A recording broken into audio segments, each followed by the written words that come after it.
encounter. We're looking for formalities. Couple of pictures taken now at the start of this year's Bet Victor Welsh Open 2015 final, and what an afternoon of snooker I think we're in for.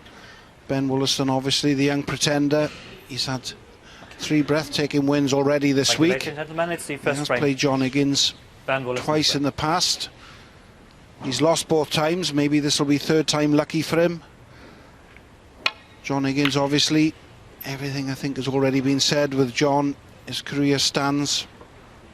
Besides him, unbelievable competitor over the years. Great to see him back in the big time and in big finals where he belongs. Dominic, this is going to be an hard one to call, I feel. Yes, I just hope that Ben goes out there and enjoys himself. And if he can do that, I'm sure he'll acquit himself very well this afternoon. 8 frames in this first session.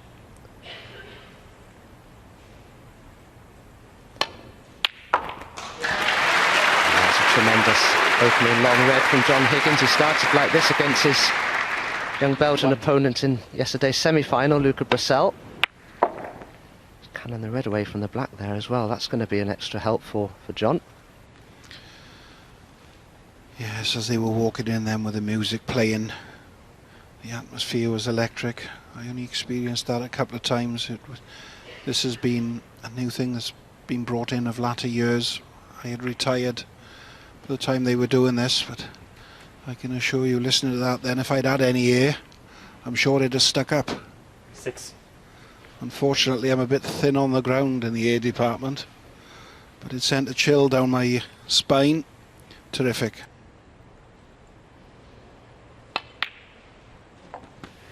Seven. Worth mentioning as well that now we're down to the 1 table setup from the semi-final and the final. This table's been playing absolutely beautifully, and that really does help the top stars to perform at their best.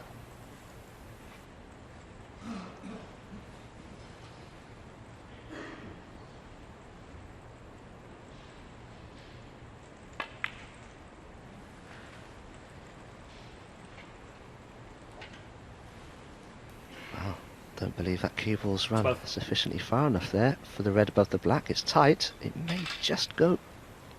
Not much in it. A couple of snooker fans there, you can see. I love snooker.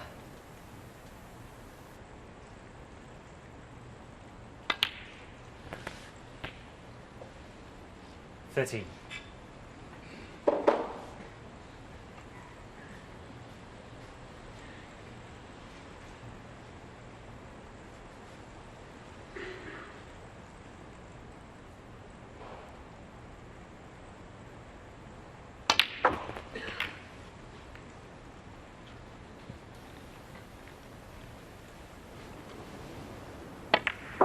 Played that very positively. Now it's just whether he can get through to this red in the centre, and if he can, I'd say he's been a little bit fortunate there.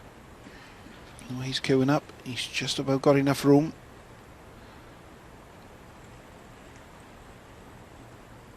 I think there's a lot of people sceptical at the start of the week. This tournament being moved from Newport to Cardiff, but I think it's gone down like a breath of fresh air. Everybody seems to have enjoyed it, bar for a very small minority. The Motor Point Arena has been well supported. We've had big crowds all week. It's been very good. 26. There's a shot of our audience in attendance here this afternoon. Already looking focused and absorbed for what they're seeing from John Higgins here. 27. Managed to manoeuvre these reds into ideal position here. He started off fantastically yesterday in his semi-final.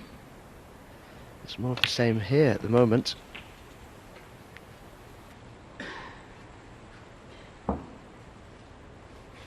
$34. John's objective will be to make it as difficult as he can for Ben Woollaston. Not give him easy chances, not give him an opportunity to become acclimatised. I feel, Darren, he may have made a mistake there. Has he overrun? to be fair, when he was playing that red, it looked like there was always a chance he could do that. He wanted to be a lot straighter on the red than he was. Brown ball. So he's going to keep it tight. Now John Higgins will be a bit disappointed there because he'd done all the hard work. Plain sailing, just a positional error. You can see he's half ball on this red. He was always going to be high on the black.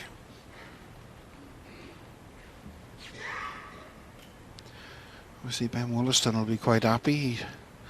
He'll have already been writing this first frame off when John Higgins was in amongst the balls. Now all of a sudden he's not that far behind.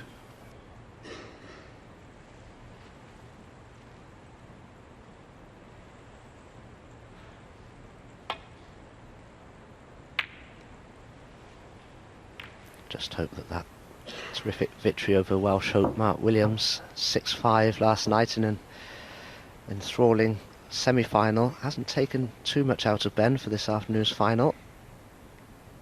Hope he had a good night's rest. Mustn't be forgotten from Ben's point of view that winning this event will mean a great deal to John Higgins as well.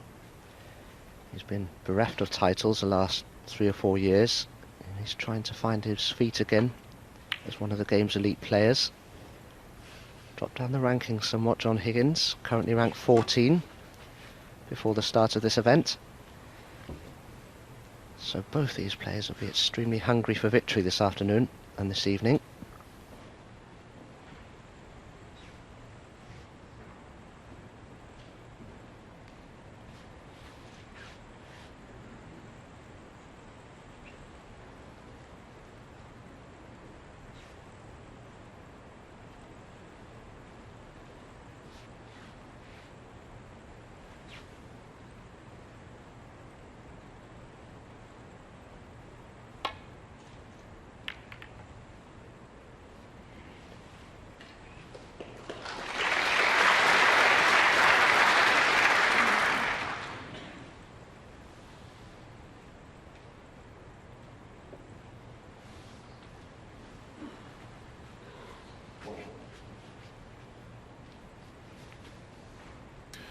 He's having a little look at this plant.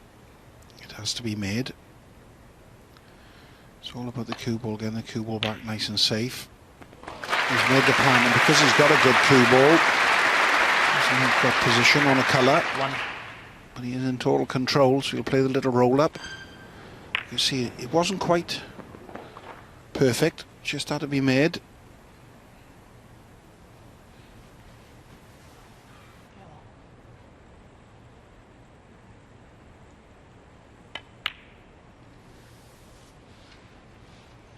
John Higgins won. John choosing to place the cue ball in behind the brown there, thinking it'd be more difficult for Ben Woollaston to escape from. And he could be right. Yes, I think he meant to get that a lot fuller behind the brown, because he's given Ben now the one cushion get out, haven't he? So that he can just drop into them 3 reds to the right of the pink. If it'd gone right in behind the brown, he wouldn't have had that shot on. Might have been more value in playing tight up behind the yellow. He'd have had to come off at least 2 cushions then.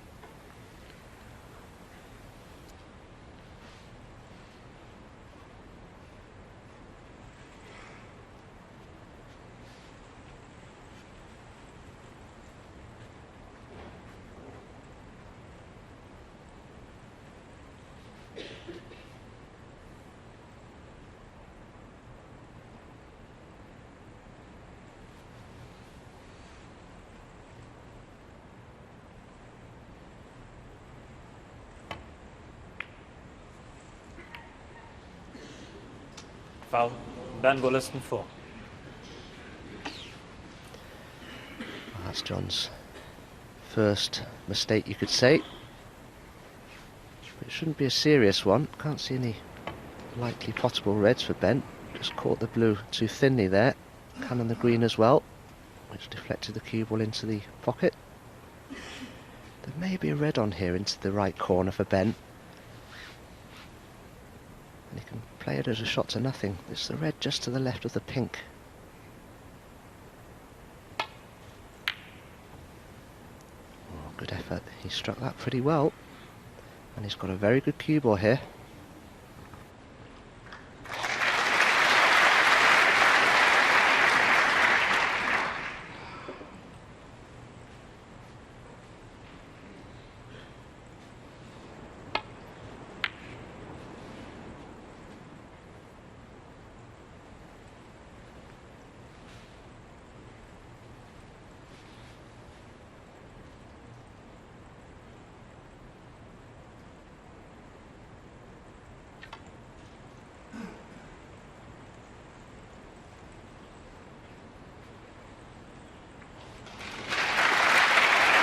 Well played.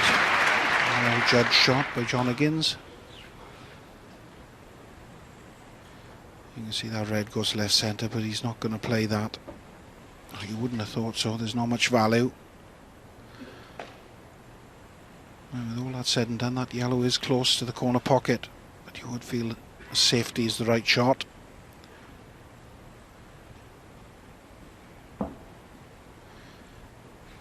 He's having a little look to see if he can get up behind the brown. To do that, he was going to have to play thin off two reds. He's got the one just above the black that he can play off there thin off the bulk cushion. Oh, he's got the one to the right of the cluster. Again, this would have to be it very, very thin.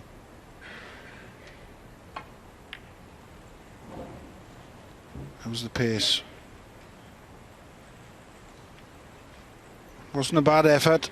Wasn't far away.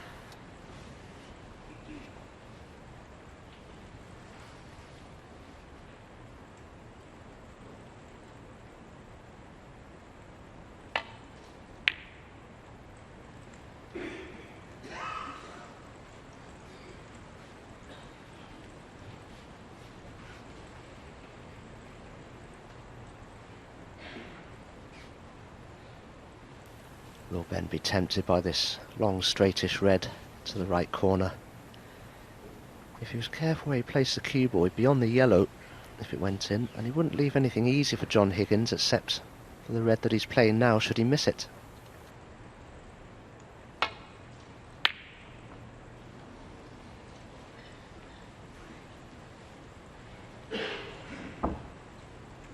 Good strike of the ball again, not far away.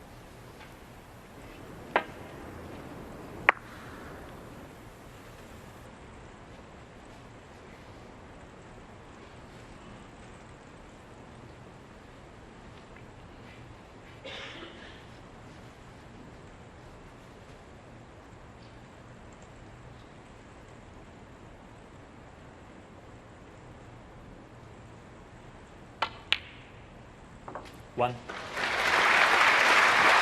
That's just superb ball striking from John. Played that with a great deal of confidence.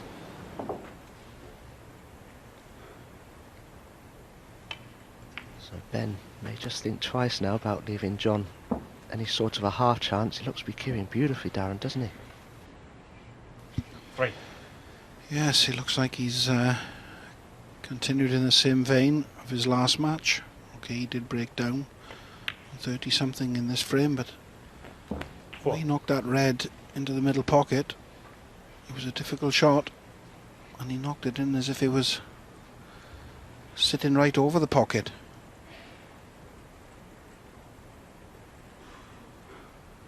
So it's going to be very important for Ben Woollaston the first couple of frames to settle in. 11. He doesn't want to give John Higgins too much headroom. 12. I think John Higgins will be the first one to agree that he's been out of sorts for the last couple of seasons, but the last couple of matches he's looked as good as he's ever done.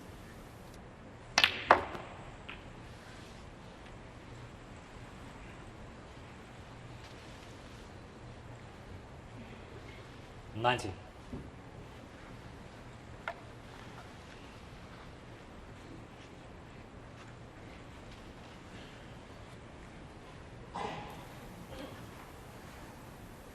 Just a couple more reds and colours required here for John to secure this first frame.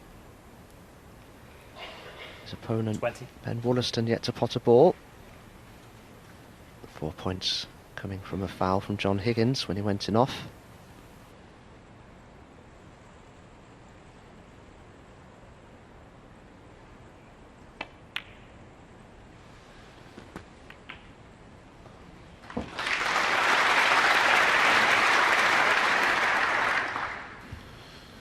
I'm quite happy with that. He didn't play the cannon, he played the slide past for the red below the pink, but he'll take it. And now this red has gone in. 28. I feel this is the end of this first frame. It's been a good positive start for John Higgins.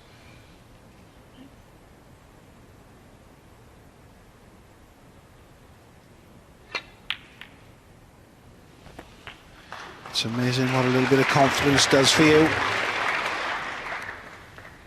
He came at the start of the week, 34. Still struggling a little bit. And as each match has gone, he's just got better and better. And he's found 35. his A game, and he's found his A game just at the right time.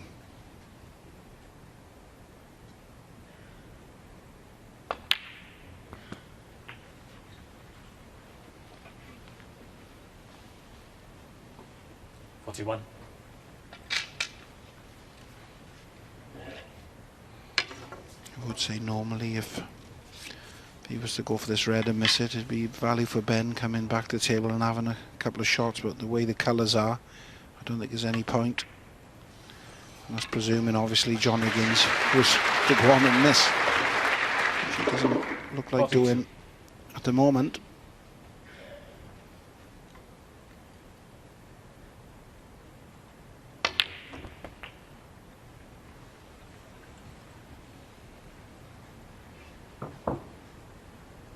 $49.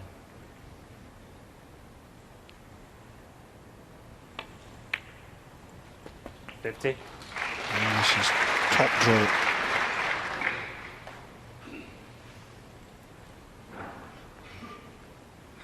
He's got a lovely cue action when he's on form. Lovely and fluent.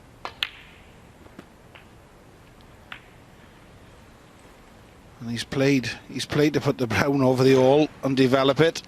57.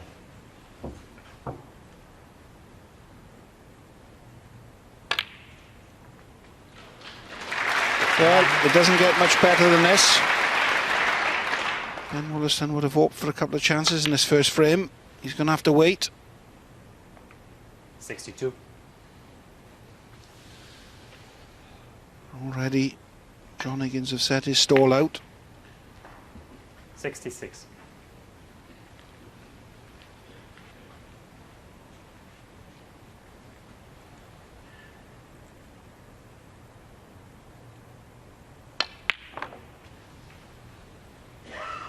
$71.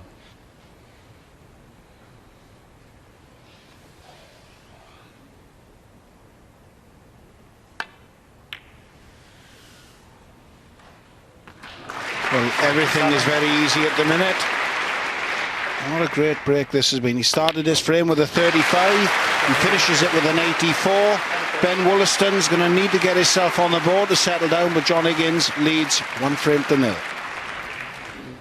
Yes, so first blood to the veteran in this 2015 Welsh Open final, and just as he did in the semi-final against Luca Brazil, it's a strong start by John Higgins. I think that's what they're used to over the years. I mean, these players that have been in the game for 20-odd years, they know how important it is to start well. Ben never really had a chance, to be fair. Higgins potted a good opening red, made 35, and as we saw there, that last 80-odd break there was superb. Darren mentioned needs to get a foothold in that. You never ever settle in snooker until you get a first frame on the board. What I wouldn't like to see is John Higgins racing away with the match, because Ben would find it a very hard battle then. If he can get out of this session 2 each, obviously he can still win it 3-1, but if he can get out of this session 2 each, then he can start to think about playing well. Long way to go, of course, best of 17 frames, but let's have a look at Higgins's frame here, and it was a good long pot.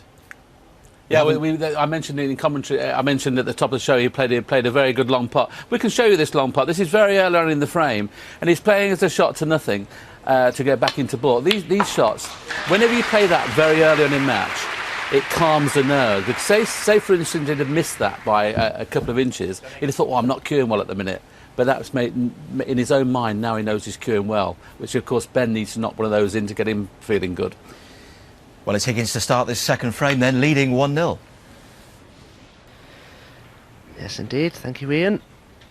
Interesting to listen to Willie Thorne's thoughts, as always. He knows Ben Woollaston very well, better than most. Ben's often practised at Willie's club. And has had, of course, no less than Mark Selby as a practice partner on many occasions. So he'll be well familiar with playing players who play this game about as well as it can be played. Well, that was a lovely pot from Ben. Very, very unfortunate to find the cue ball nestled in among that pack of reds. Snookered on all colours. Would have loved to have gone around the back of that red or find the gap between the red and the black there. He would have been on blue or bolt colour if he'd have done so. Now he's got to find a good safety shot. If he rolls into the black off a side cushion, I don't think he'd be leaving John anything easy to go at. Oh, he's missed it, has he? Foul and a miss. Ben Woollaston 1, John Higgins 7. Yep, John Higgins exercising his right to have the cue ball replaced. Ben's possibly trying to catch the bottom edge of this black, which would deflect the cue ball to the top cushion. Possibly feels if he was to cannon the black full ball, he may leave John an option of a red to one of the centre pockets. Yeah, that's pretty good.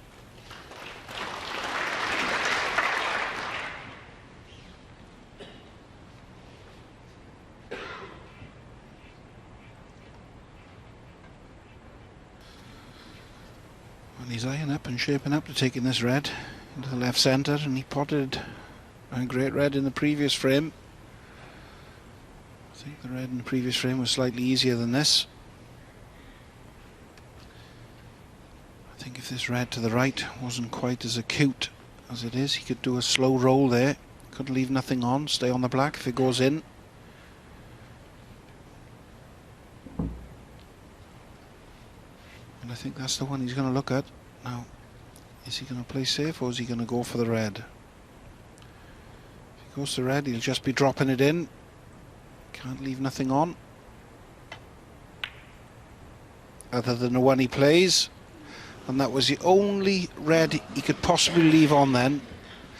He needed to have caught the near jaw, not the far jaw. Wasn't far away. Now this is Ben's first chance. 1. It's imperative he makes 20 or 30 points here just to settle himself a little bit. There are a couple of loose reds out before he's going to start looking at developing this pack.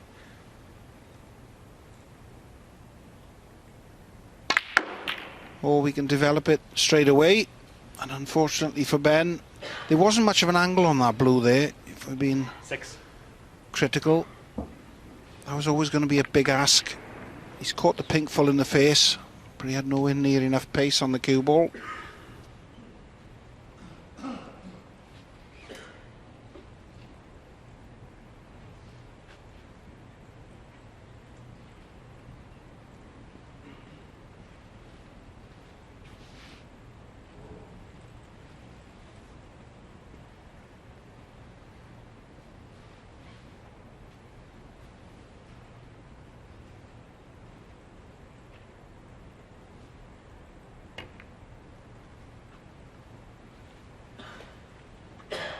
Ben Woollaston 6.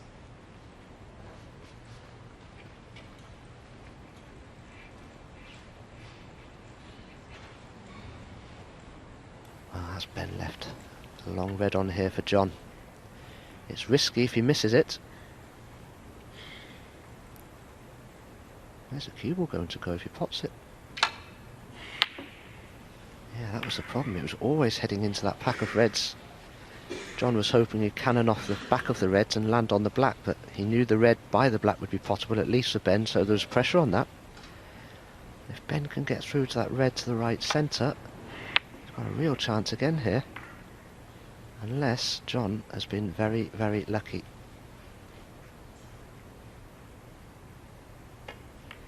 He was lucky. Goodness me, how on earth did John not leave red on there?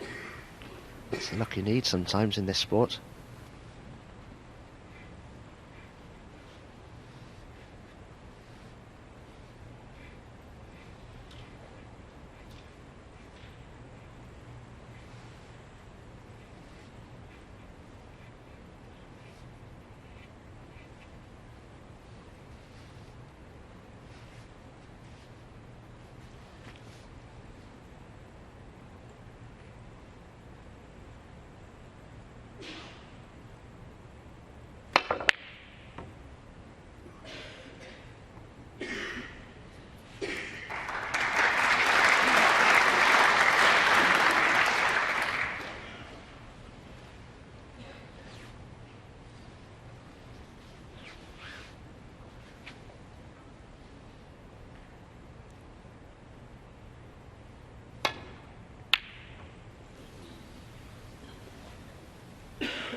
What's this, Brown? Well, the red's just gone past the middle pocket. It looked like then that red was going to lurk dangerously. Wasn't far off for the pot. Still early days in this match. He hasn't really had any table time. He's only had one good opportunity, we'll say, and he won't say it was brilliant. A couple of reds out.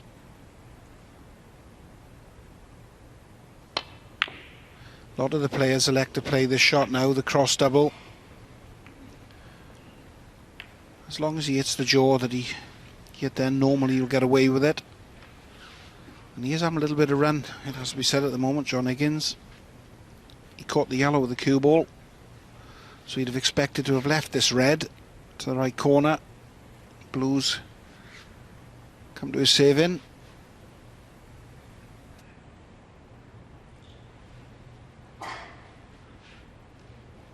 Yes, and Ben doesn't have an easy return to bulk here either. You could overcut the red that's just below and to the left of the pink, because it is potable, but if Ben were to take the red on as a pot, he'd be careering straight into the black and those two reds off the top cushion. But if you were to overcut it, he could avoid any cannons and return the cue ball to bulk, but instead of that he's preferring just to land on to one of these two reds.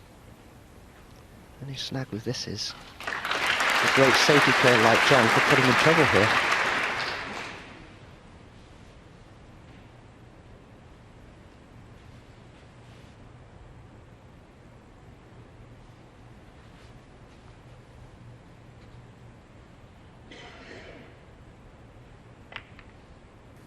Yes, I think John would have liked to have come thin off that red.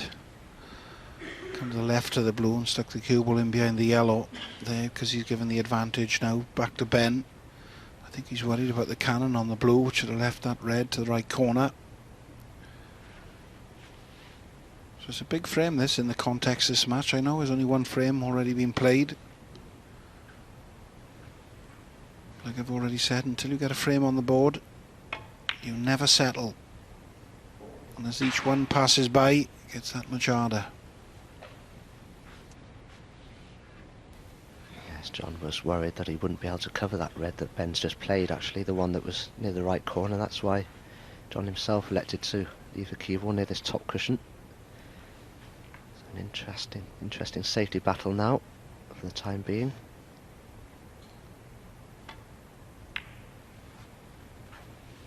This cue ball needs to run a little bit.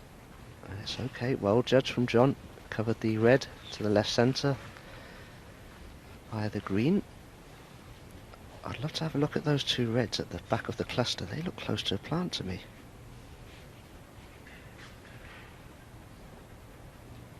Worth having a look at. They can't be far away, can they? Ben's just coming round. They are a plant. John's missed this. Wow. I'm surprised. Looks dead set.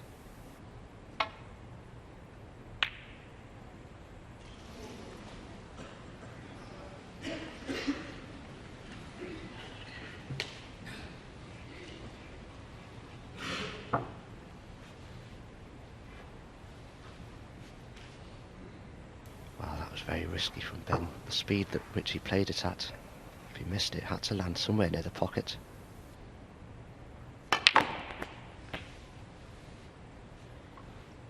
One.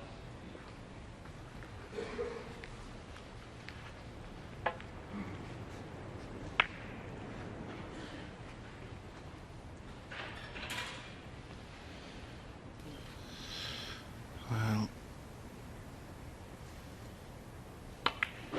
if that blue goes in, which it has, and he's on a red, and at the moment I'm struggling to see him on anything easy. 6. So Ben Woollaston might have just got away with that risky long pot that he'd played. He couldn't have played this much better. If that red had bounced off the cushion a couple of inches, that could have been the end of this frame. So at the moment, like I said, Ben's desperate to get this frame on the board, so he's pushing the boat out a little bit.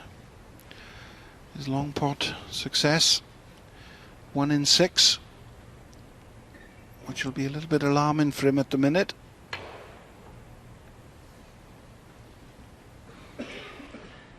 John Higgins, 6.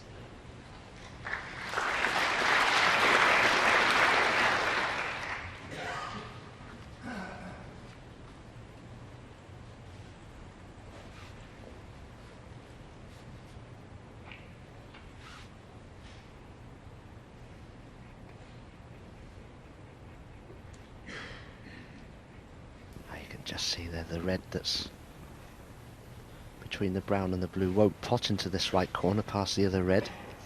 Otherwise Ben would have had a go at it to screw off the side cushion back in behind the yellow. But he can still use the red in some way to screw the cue ball back to bulk. If he feels that's his easiest way of getting that cue ball back into bulk, which it probably is, as he's snookered on pretty much everything else.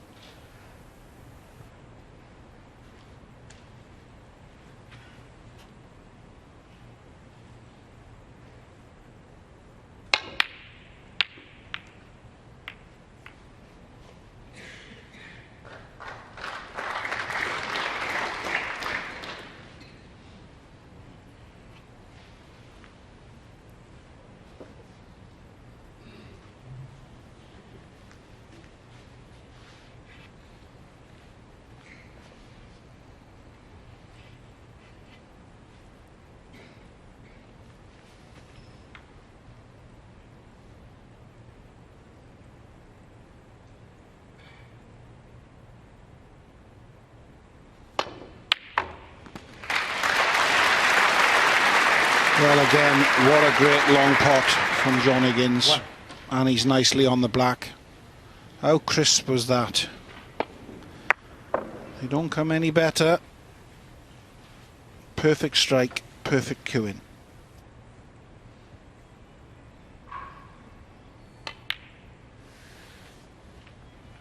Make sure those mobile phones are switched off now, please.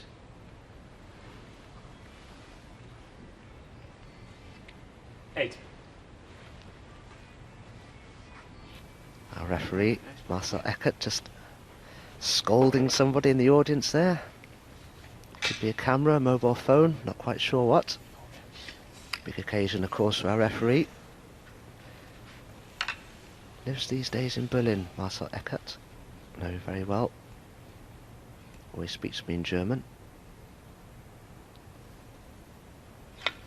Which I don't mind, because my German's not that bad.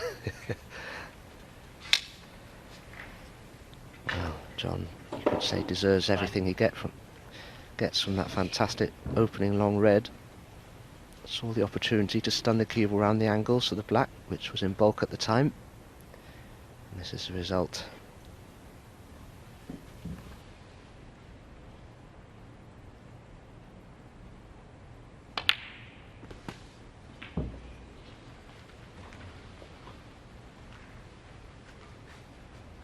$16.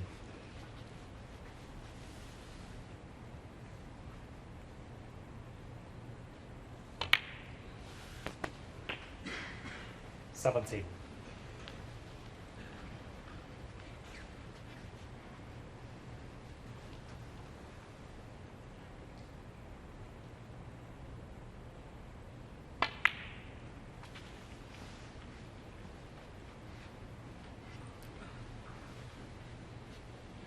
22.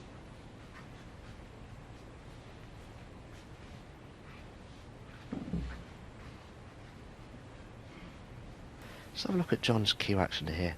The cue goes back and forwards in a lovely straight lateral line. And as Darren said earlier in the last frame, such a beautiful fluent cueist and a great timer of the ball, John Higgins. That's why he's been at the top of the game for so long. Hits the ball like a dream, John. One of my favourite cueists ever, I have to say.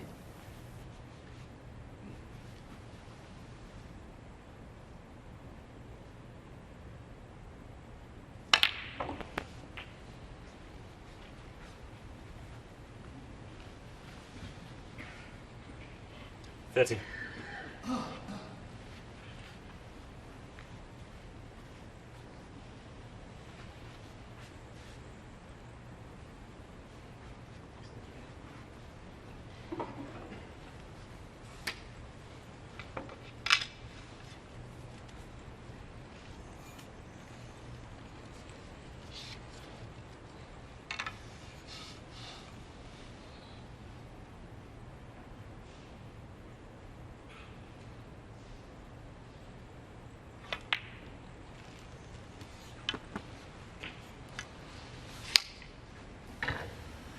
Consciously made sure he was much higher on this black than he needed.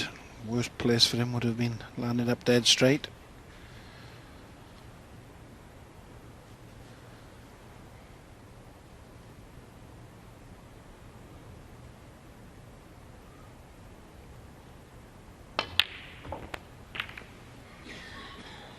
He'll settle for that.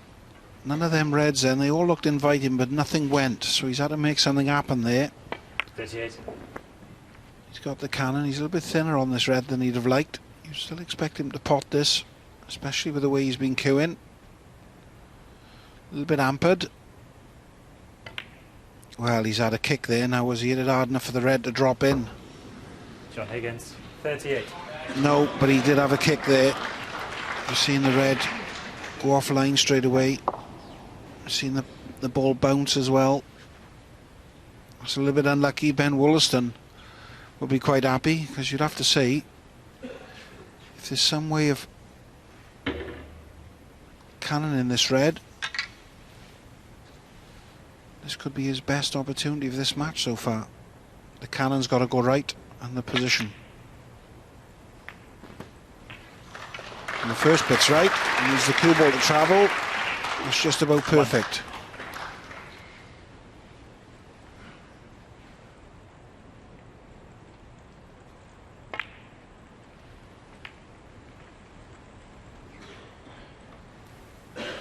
Very unfortunate for John Higgins to suffer a kick just at the wrong time. But that kick could be what gives Ben Woollaston a great chance to find his feet in this match.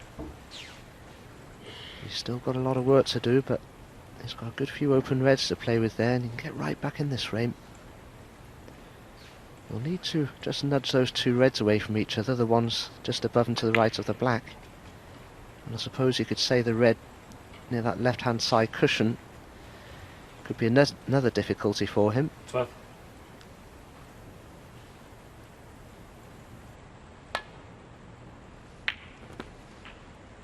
$13. The way he's played that now, he could pot this black and just cannon the edge of these two reds. Again, he's hampered queuing, but if this shot goes right, he could be in business. And then goes the black. He's nicely on the reds. And all of a sudden, this is turning into a frame winning chance. 20. Just got to hold himself together. Well, he's played for the blue there. 21. And he's made a massive miscalculation. You can see he's not going to pot the blue anyway. So he's going to have to play a tricky brown or tricky green.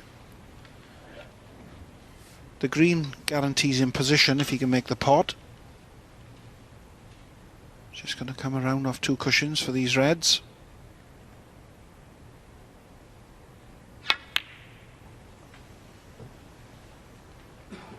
He struck that well. And he's just about on this red. 24. Just nearly unlucky there. Still not ideal. Needs to play this again with a rest and control the cue ball for position on the black. Another half an inch further with that cue ball. This would have been really awkward.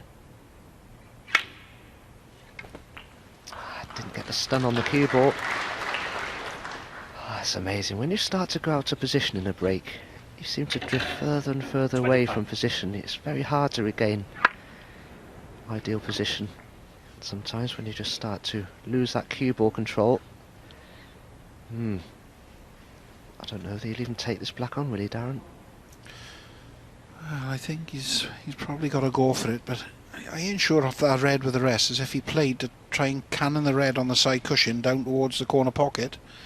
And if he did it half ball, he'd be nicely on the black and he'd have made that shot a little bit easier. But if he does go for this black, very, very tricky. He'll do well not to get the cannon on the red. Well, in goes the black. He didn't get the cannon. How's the cue ball?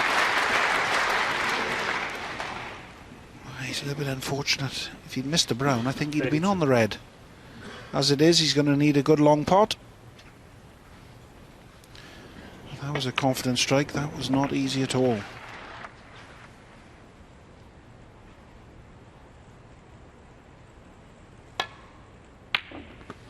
Well, that's brilliant from Ben Woollaston.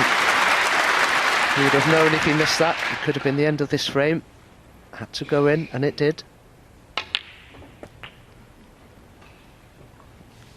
Not perfect on this red, but he'll be pretty happy. 4 points behind still. So he wants to leave himself on blue or green to get nicely on that yellow. 41. And that's excellent. Now then, Ben, just got to hold yourself together. Doesn't seem to show a lot of emotion, Ben. You never really know what's going on in a player's head. But he doesn't seem to me to be the sort of player that scolds himself when he makes bad mistakes, or 44. Sometimes players can be very cross with themselves. But Ben seems to have a very easy come, easy go sort of way about him. Scores a level, so needs yellow, green, brown and blue to get his first frame on the board in this year's final. 46. Oh, Ben, that's just where you don't want to be. If he's dead straight on this green, getting on the brown could be a challenge.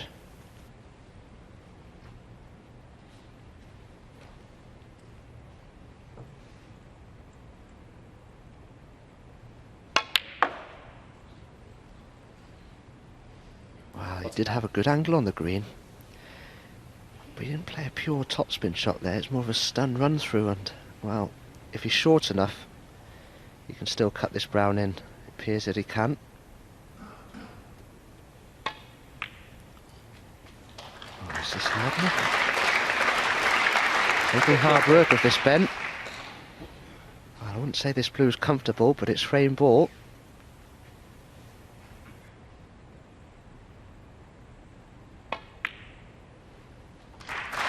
Well played, Ben. This has been an excellent break.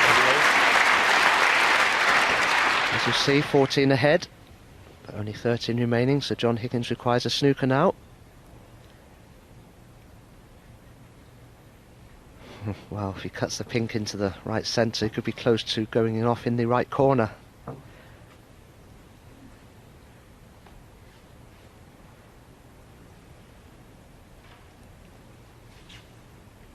Well, he doesn't have to go for it. Can always play a good safety shot.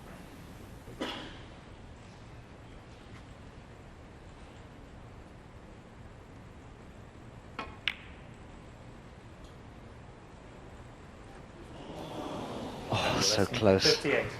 You'll be happy with that. That's a great performance from Ben. John Higgins now requires a snooker.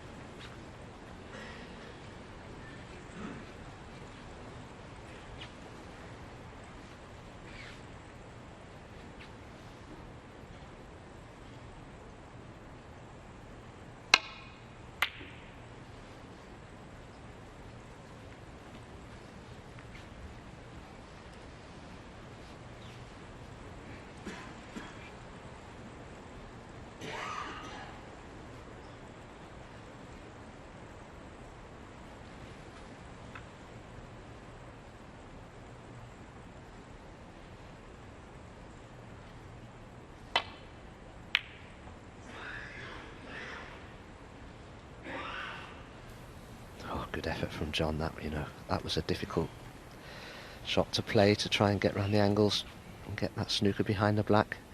But he's given Ben a good chance here, long straightish pink, to wrap up this second frame, which he does. Well played, Ben Woollaston, playing really well in that frame, largely due to that excellently crafted 58 break which won in this frame, and he manages to level the scores up in this final at 1 frame all.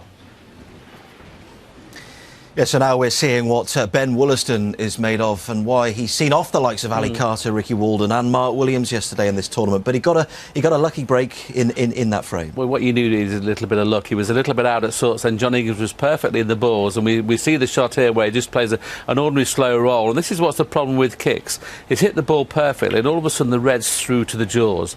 And of course, from that, Ben never had position hardly at all during that break he made, and he went on to clear up. It was an amazing break.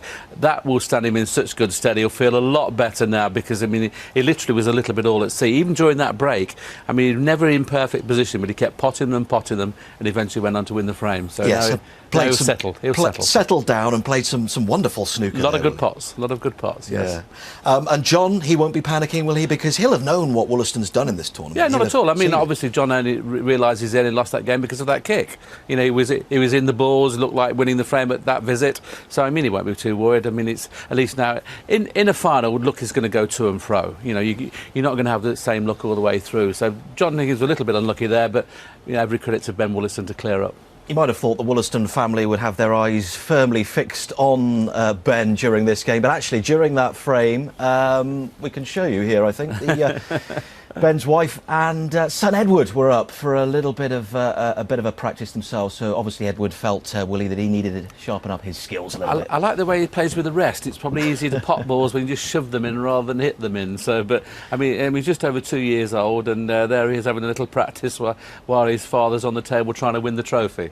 Not sure about his rest action there, to be honest, but he can work on that over time. And they are back in the players' lounge watching Ben, and here is Ben at the table, ready to break as John Higgins returns to the arena for the third frame, and it's all square, 1-1. So Ben will feel a lot better, as Willie said. It was a little bit untidy, his break, but there's a lot of great pots in it. It's a good break off, keeping the pressure on. You wouldn't expect John Higgins to leave a starter from getting out of the snooker, 2 cushions into the back of the pack. Well, he's playing for the loose red. As long as he doesn't slide by. I was expecting he's got 2 cushions into the back of the pack there. He's okay, he's played it well.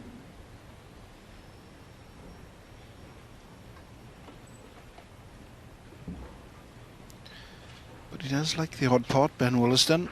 Pots him for fun. Old snooker club saying, pots him off the lampshades. Most of the clubs now, all the old-fashioned lampshades are disappearing, and the overhead lighting, they're trying to mirror the TV lights. Opens the snooker clubs up, makes it look a lot more friendly a place instead of dingy and dark.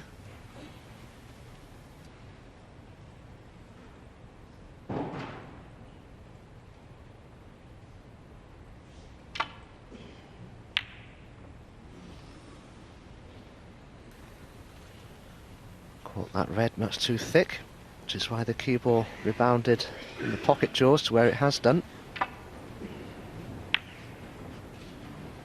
He's given Ben an opportunity here, not an easy one,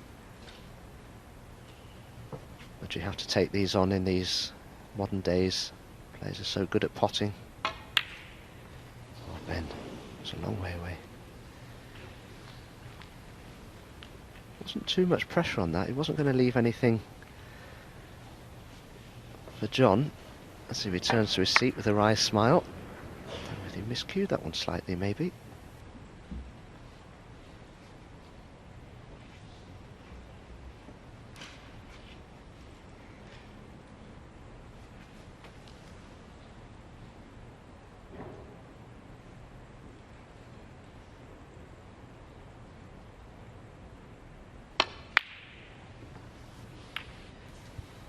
Well, his long potting has been very good. John Higgins, it was 3 out of 4. Now it was 3 out of 5, so his percentage has dropped down slightly. He's now at 60%. But even though he didn't miss anything last for him, he had that kick. Ben Woollaston, he's a long way off John Higgins' percentages. But it doesn't matter. The frame score's the one that counts, and it's one each. But I'm saying that he knocks in a very good mid-distance red. This will have an adverse effect on John Higgins. He knows if he didn't get the kick in the last frame, he'd be 2 frames up. So there's been 2 edgy shots of bad safety from John Higgins. Missed long pot. I'm not sure, did Ben have a bit of a kick there? It's a good pot on the blue, but he wasn't happy with the way the cue ball reacted.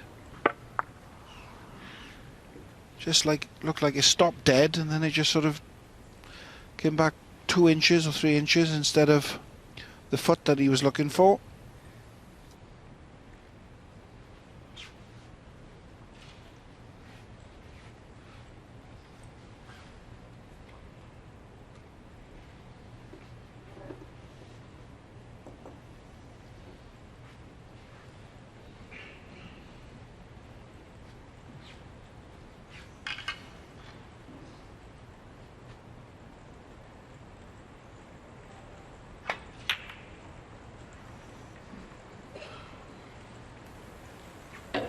Wasn't on a red there, Ben, but he's played a good safety. Problem is, John may be able to snick this red into this left corner, take the cue ball behind the pack of reds, back up towards bulk. Just got to be careful of cannoning the blue, or the rightmost red in our picture.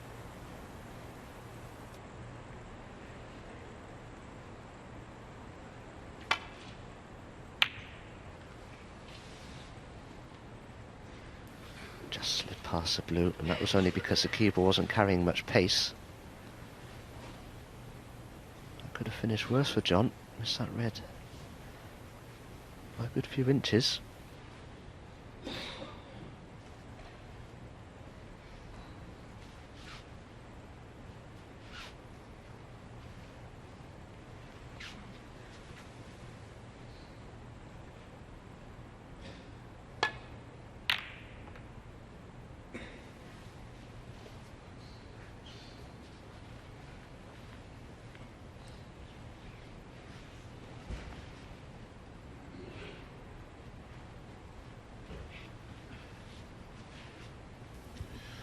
I think John's looking at the one just below the pink.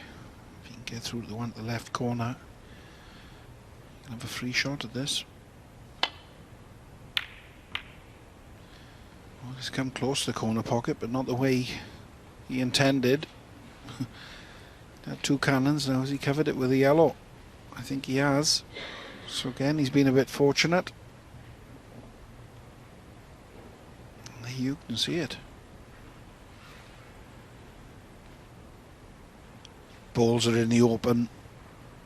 Who's going to get the first chance?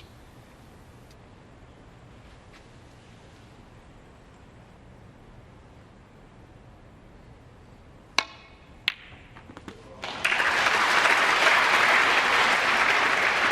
a great pot from Ben. 1. Played it with a lot of confidence. He's got a choice of colours here. Never easy to judge these with stun and side on the cue ball.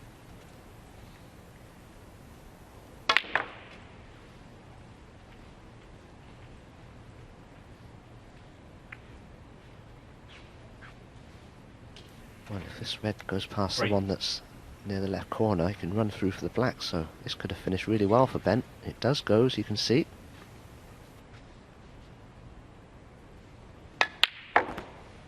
4.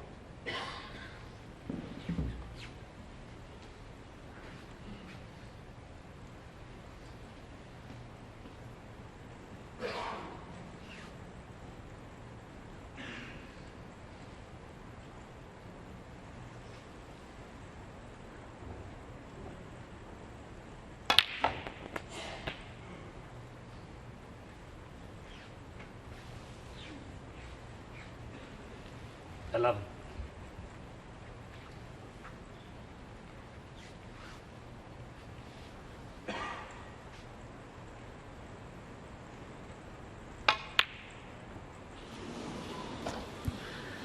Things were starting to look very good for Ben Woollaston. He'll be so mad with himself for missing that red. Momentum had changed. You can't be missing balls like that in the final of a ranking event.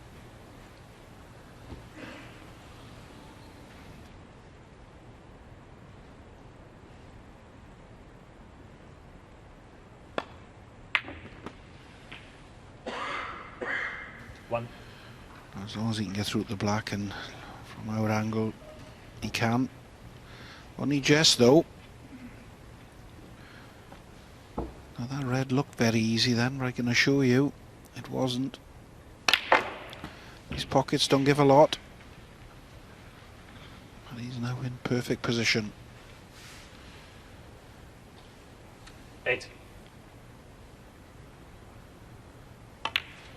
Ben was starting to look very good. 9. This will be totally unexpected for John Higgins. Hey, look at this, this is a bonus.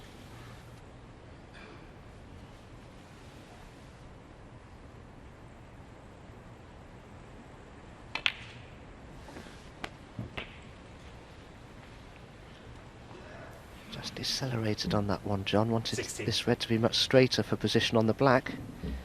But now he's going to have to go for the blue or the pink. Pink does pot into the right corner, but just not sure where it would respot afterwards.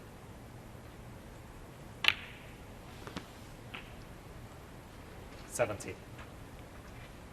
Pink has to go on the blue spot. Could make things slightly awkward for John, because it could tie both blue and pink up.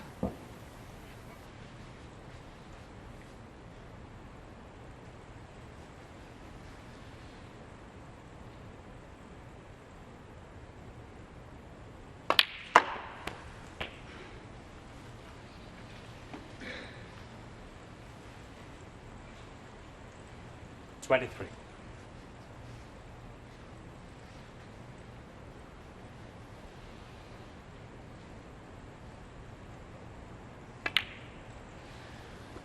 24.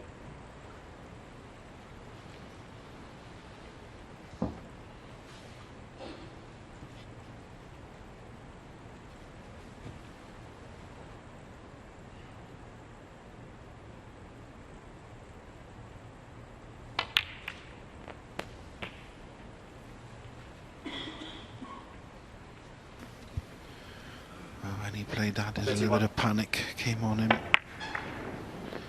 He thought he was going to be touching the red nearest the cue ball. No good cueing. And so that's why he's taking the red into the left centre. Dominic's problem that he's seen has just been removed.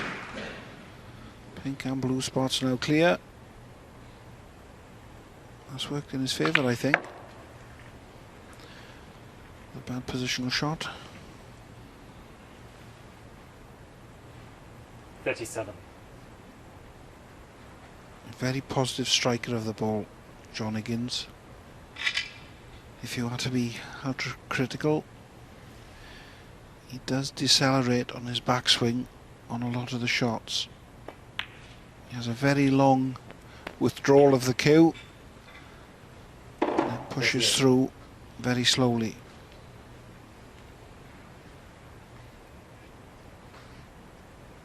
But when he's on song, he's He's one of the best in the business and has been for a long time.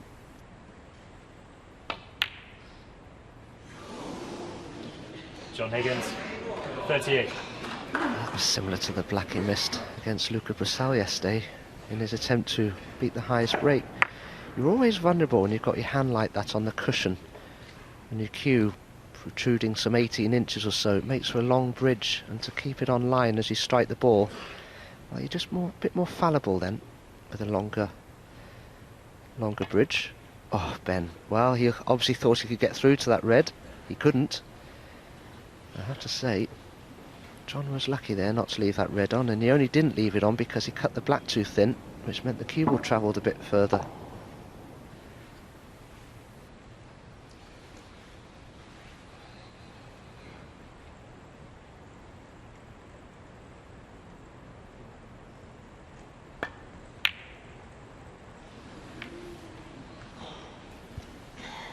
It's amazing, yesterday, John Higgins, every time he got in, he scored massively. He's lost the second frame after having a 38. Okay, he didn't miss nothing, he had a kick. This frame he's had 38, and he's missed a relatively easy black. And then the red he'd pot more than he'd miss. It's a real chance of Ben Woollaston if he can pinch this frame, get John Higgins at it.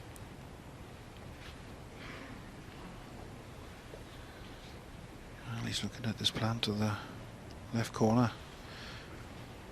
Well, the plant looks on there, but because that black is so close, it does cut this pocket down slightly.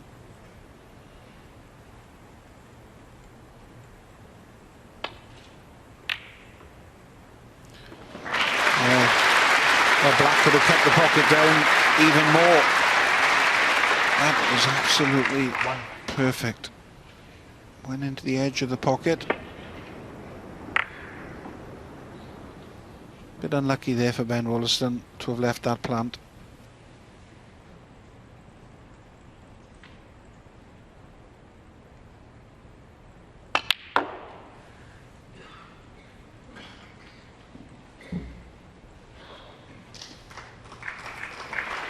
Three. Big shot this one for John Higgins in the context I meant to say, of this frame. Just got to roll it in, it's still missable. Yes, well played. Four. And it's good for John that that red is on that left hand side cushion, because it's Ben Woollaston that will need it and not he.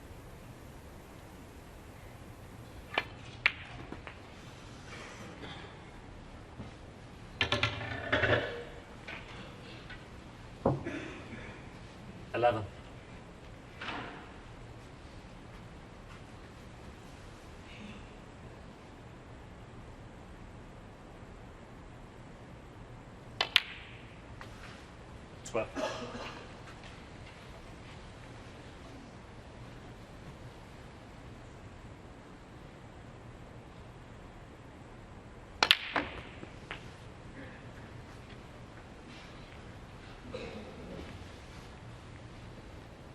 $19.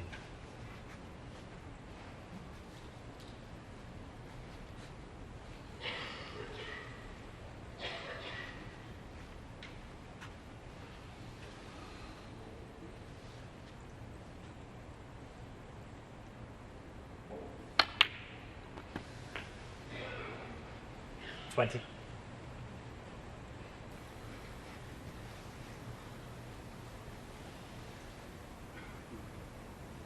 So this brown. You just want to pot this red now to make sure that Ben 24. will stay in his seat in the event that he doesn't finish the frame with this visit. 25.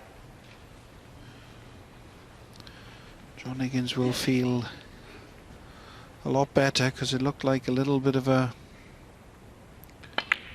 mini collapse going on with a couple of the shots that he played, and he wasn't quite looking as calm as he has been. 30.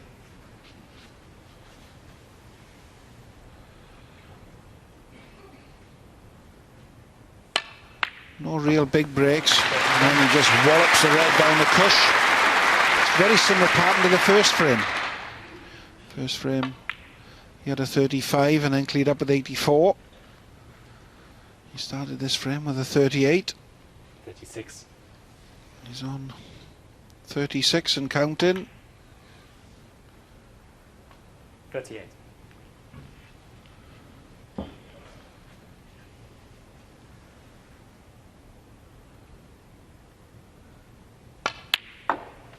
$41.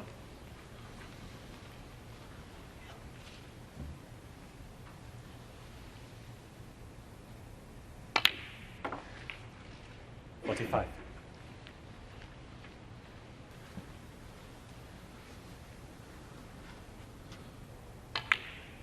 $50.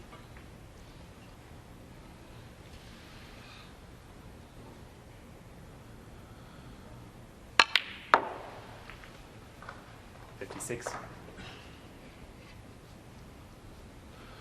this has been a good effort from John Higgins.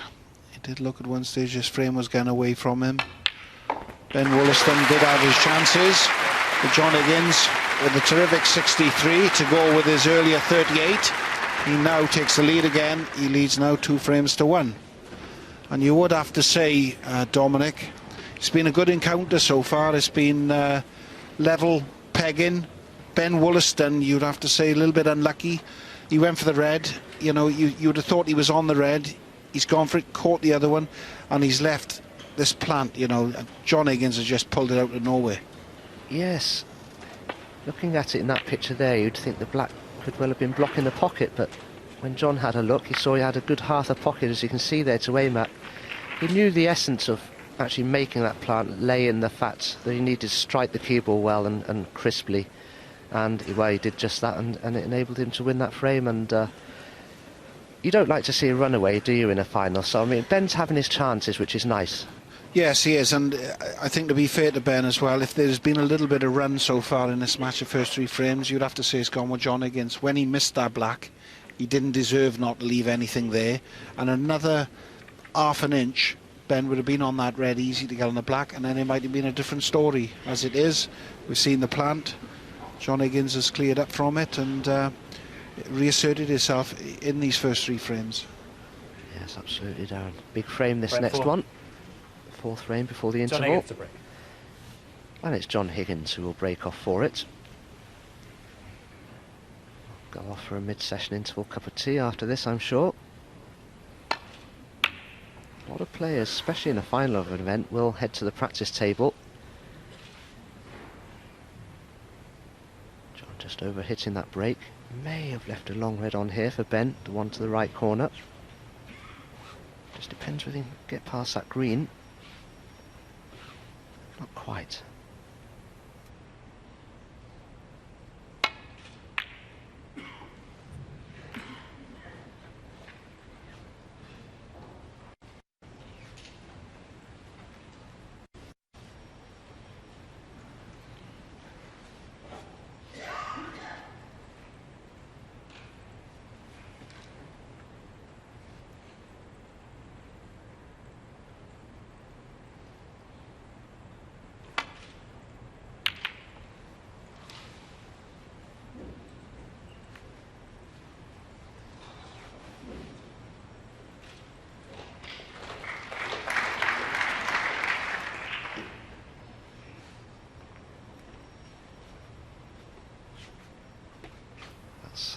Typical John Higgins safety shot. Doesn't give you many options to get the cue ball back to bulk sometimes, John.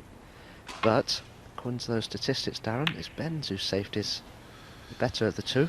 Yes, it's quite surprising, it. And what is even more surprising as well, when John Higgins played Luca Brazil yesterday, at the end of the match, I think Luca Brazil's safety average was better than John Higgins as well, which is very unusual because he is renowned for probably being the best tactician in the game. Obviously before Mark Selby's time, maybe Mark has took that mantle over now.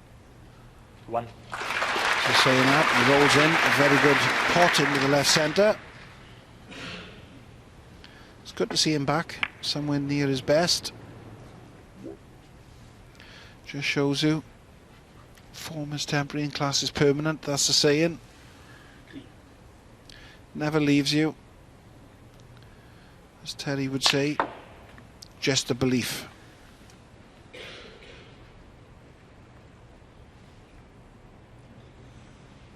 Four. Well, has that keyboard just squeezed past the black so that John can pot the red that's on the black spot?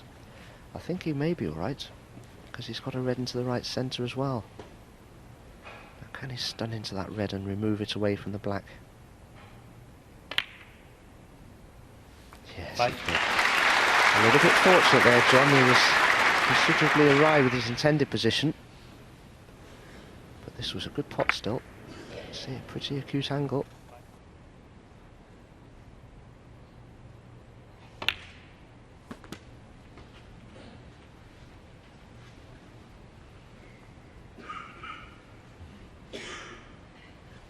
Twelve.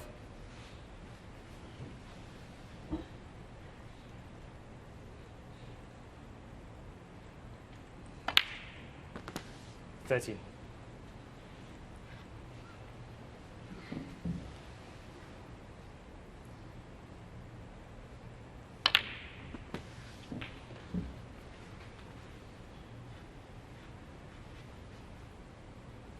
20.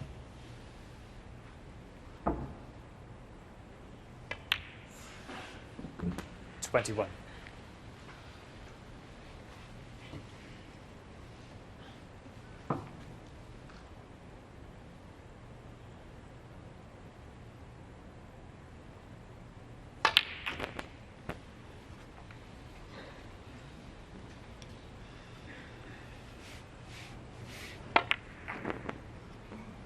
28.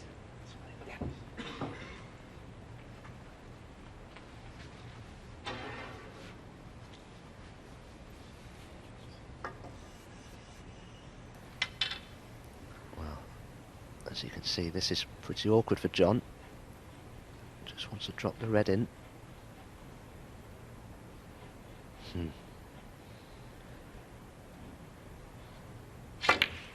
Yeah, well played. They're very tricky, those, sometimes. Problem is, when you strike down with the bridge rest, as John was there, if you don't hit that keyboard dead centrally, 29.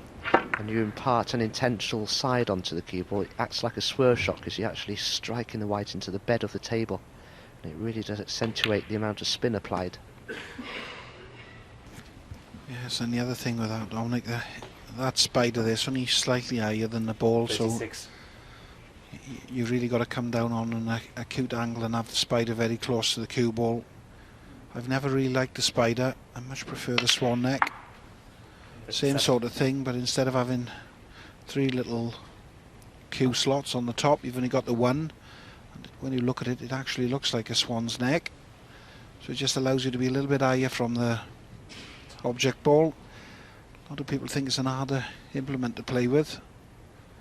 Different horses, I suppose, for different courses. All of a sudden, John Higgins back in full swing. 44 and counting. 44. Yeah.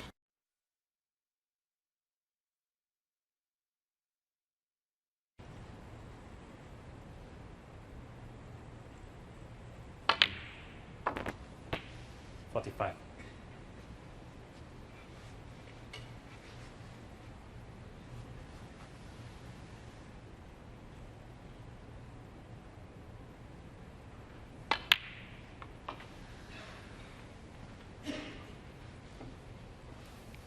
Well, that rebounded pretty speedily off that left-hand, 48. right-hand side cushion, but because the line of the keyboard was so good, he's still in perfect position here. This is what John Higgins likes to do to opponents, dominate 49. them. And it's not looking good for Ben Woollaston in this frame, already 49 points behind. Plenty of easy reds and colours to follow for John, you'd imagine. As Ben looks down. I don't 55. think he expects to get back to the table in this frame, and he probably won't do, barring a kick. One unfortunate positional error from John.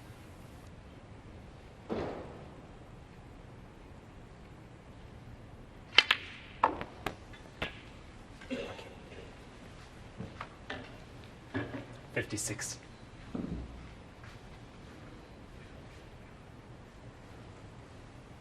Had breaks in every frame so far. Darren's already mentioned some of them. 35 and 84 from John in the first. 38 from John in the second before he had suffered a kick, and then Ben made that excellent 58 break. But then John's made breaks of 38 and 63 in the last, so he's made 5 of the 6 biggest breaks in this match so far, John. 63. And of course this one's already at 63 and counting. So he's certainly looking good now, John, for a 3-1 interval lead.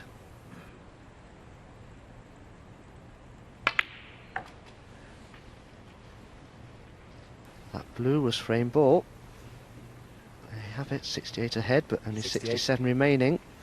So barring a snooker from Ben Woollaston, it's looking like 3-1 John Higgins.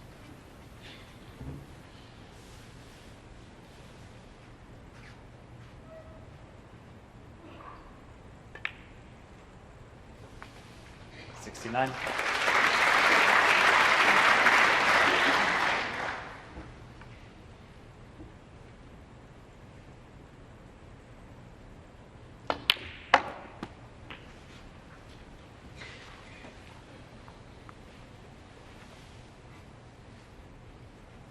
$75.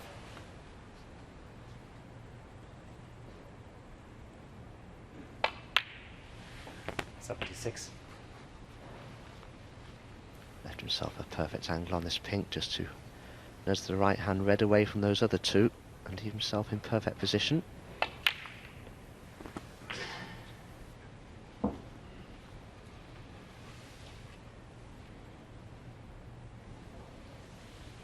$82.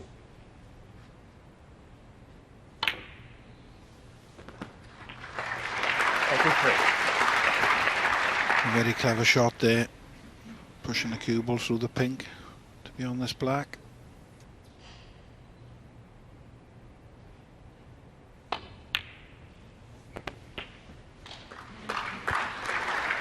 Well, he'd love now to clear up, 90. make another 100.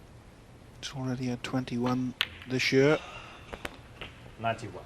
A little bit lower than what he had last year, 31. Career centuries 577. Could this be 578?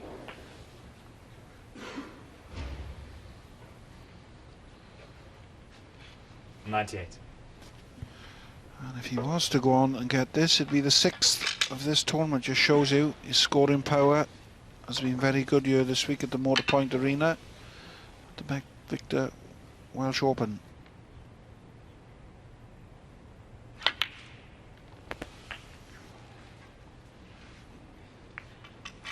That was a friendly cannon on the blue. I wonder if John will play the 99. pink here.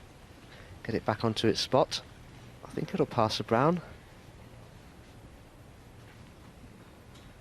Pink for the century then. Can't beat the highest break of 140 set earlier in the week by Luca Brissell. Our audience in attendance here this afternoon warmly appreciating that first century of this final. I'm sure there'll be 1 or 2 more to come. Oh, that's a shame. The yellow doesn't go in, but John Higgins played very, very well in these first 4 frames. That 105 break takes him into the first interval of this Victor Welsh Open final. He leads young Ben Woollaston by 3 frames to 1. And here they come then, John Higgins back out into the arena, and so too Ben Woollaston. Willie, we heard from John's wife there. She's confident. How do you feel this will go? I'm sure Mark will agree that Ben's got to come out of this no worse than 5-3. I think he'd be pretty happy, Mark, wouldn't he, if he came out 2-2 this mini session? Yeah, definitely. I mean, 3-1 will be great for all, but he'll be looking at sharing the session 2-2. If he comes out 5-3, it's game on tonight. Gents, thank you. Let's head back to our commentary team then of Darren Morgan and Dominic Day.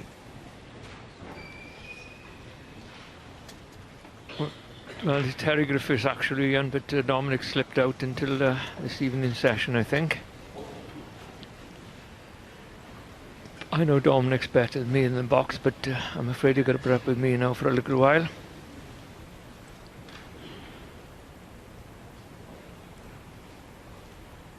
And then early chance in this frame for John Higgins. Well, he didn't carry on with the good shots he played in the previous frame.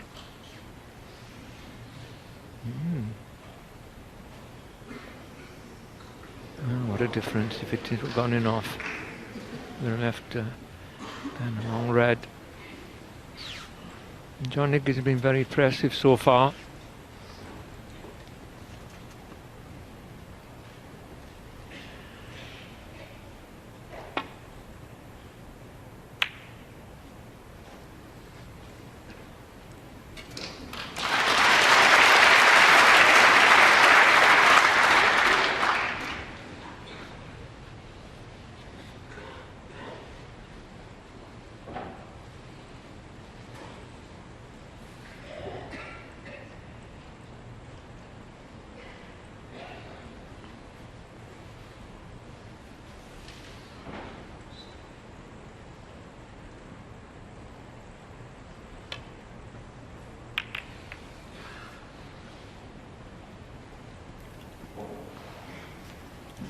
Pretty clever escape then from John Higgins, could have gone wrong.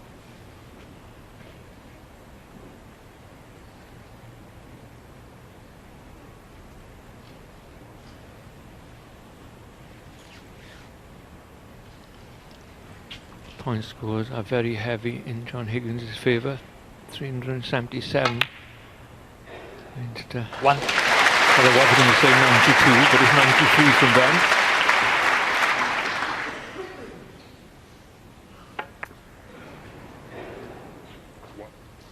Once again, he'll be looking for a little bit of inspiration here.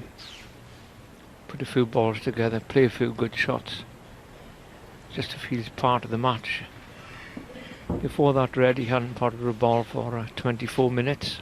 Green ball. Take it from me out there in the arena, that's a long time. Ben Woollaston win.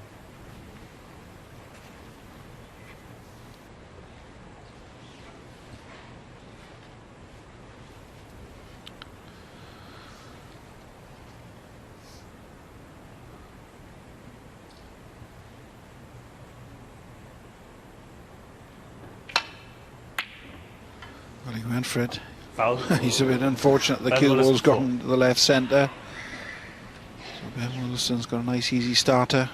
John Higgins had to play that at pace then to change the angle to get around the back of the black.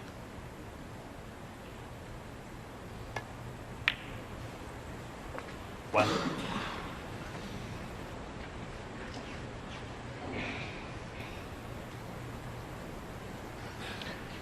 Ben's a little bit like a silent assassin going around the table, isn't he? He sort of creeps around with that lack of expression in his face. And before you know it, he's won the frame. 6. Oh, you see the straight plant there. I think he played with a single red possibly, but it doesn't matter. 7. And then maybe another plant. Those two reds. You can have a look at that. Well, he hasn't looked at it. He's looking for the split. Those two reds at the back of the look as if they're pretty straight. You won't know now. He can't have them out of the way and hasn't landed on anything. 40. So he's been in twice now. Just a red the first effort, and this one and the split just didn't happen. Didn't catch the reds in the right place.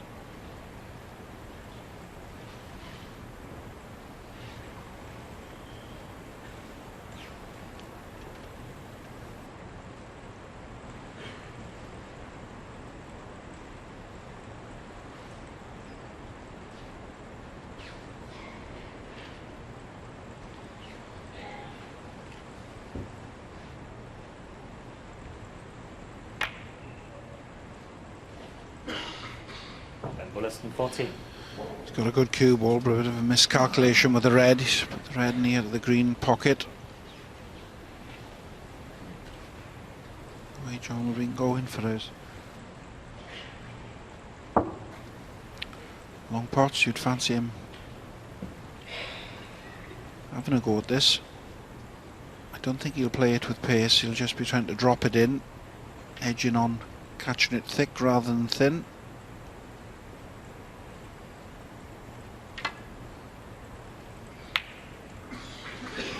That's what he's done, but he's caught a little bit too thick. Ben Woollaston now has got another chance. So all of a sudden,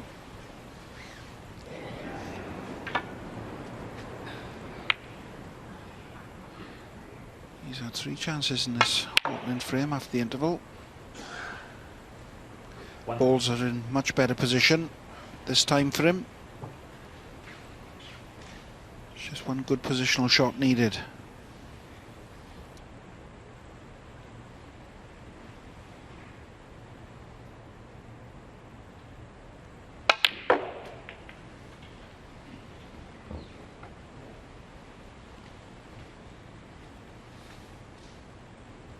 Three.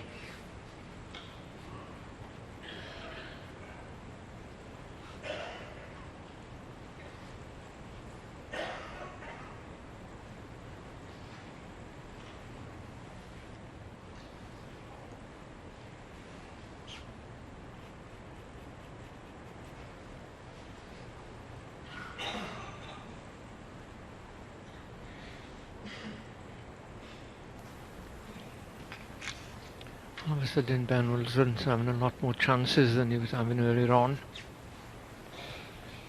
And that's what he'd be looking for, but also he'll have some disappointment in him now because he's missed 2 chances. That's a good pot.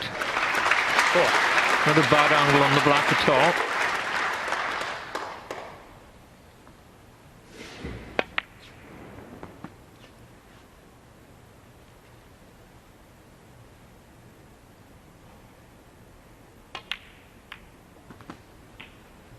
Very nice. Just took that red out of the way, so he's got the chance. He'll pot this red, play for the black, and possibly bring another red or 2 into play. 12. Well, that white and red were rolling together then, like 2 good friends.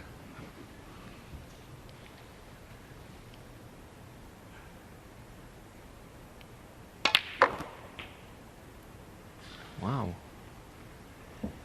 Leave that cue rather fast then, to say the least. 90. He's overrun his intended position. Not quite sure if he's got anything to pot here. Well, that top red we're looking in the 4 there is really tight, but the plant, the 2 behind, is a possibility but very risky. So the rest is out. As Darren said, he was in prime position and now he's not.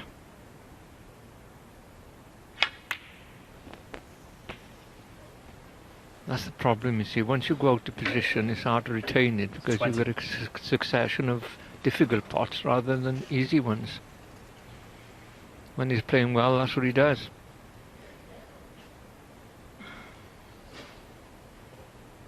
A bit of distance here between the brown and the reds. Now then, it's in the lap of the gods here, I feel. Very good. 24. Excellent recovery shot there. 25.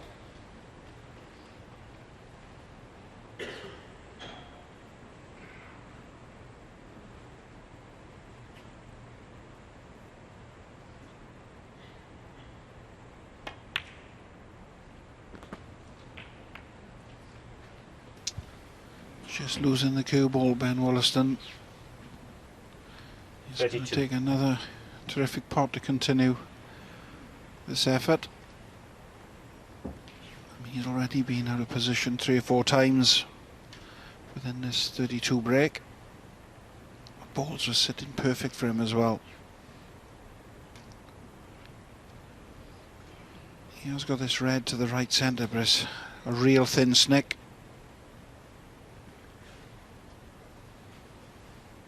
This will be a good pot if he gets this and gets on the black.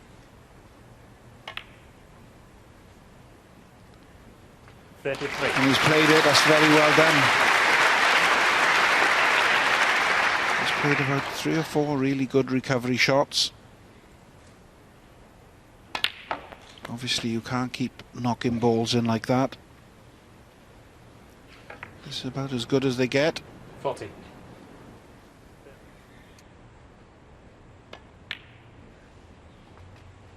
41.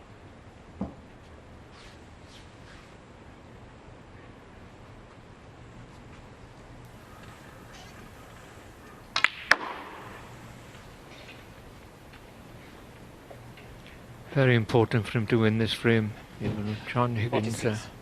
2 or 3 frames in front this early on in the match.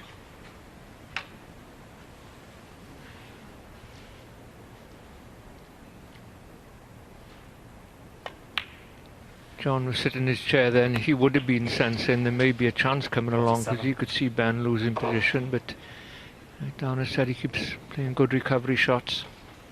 Nothing wrong with that. At the end of the day, the end of the frame, if you score any more than your opponent, 54. you've won it. Doesn't matter how you do it. Oh, Ben Woollaston, 54. Cameraman, sorry. It's 73-0, John. he's told him the score, 73-0. In other words, are you playing on? And the answer is yes. John very strong, of course, playing, getting his opponent in problems with snookers later on in frames. The man in the studio earlier on, Mark Selby's another one. That hasn't gone great for John. He's put the blue in awkward position.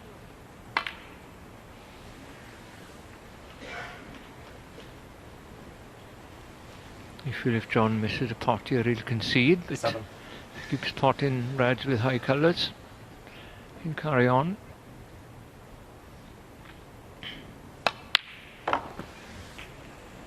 Eight. In his 4-point snookers at the moment. Which seems a lot, but as Neil Robertson once said in his interview, if you get the first one and he misses it, it tends to put pressure on your opponent. And if he were to nick the frame when he needed 4 snookers, it'd be devastating, obviously, for the man that loses the frame. A lot to do for John, though, despite his high skill level at getting snookers. 23.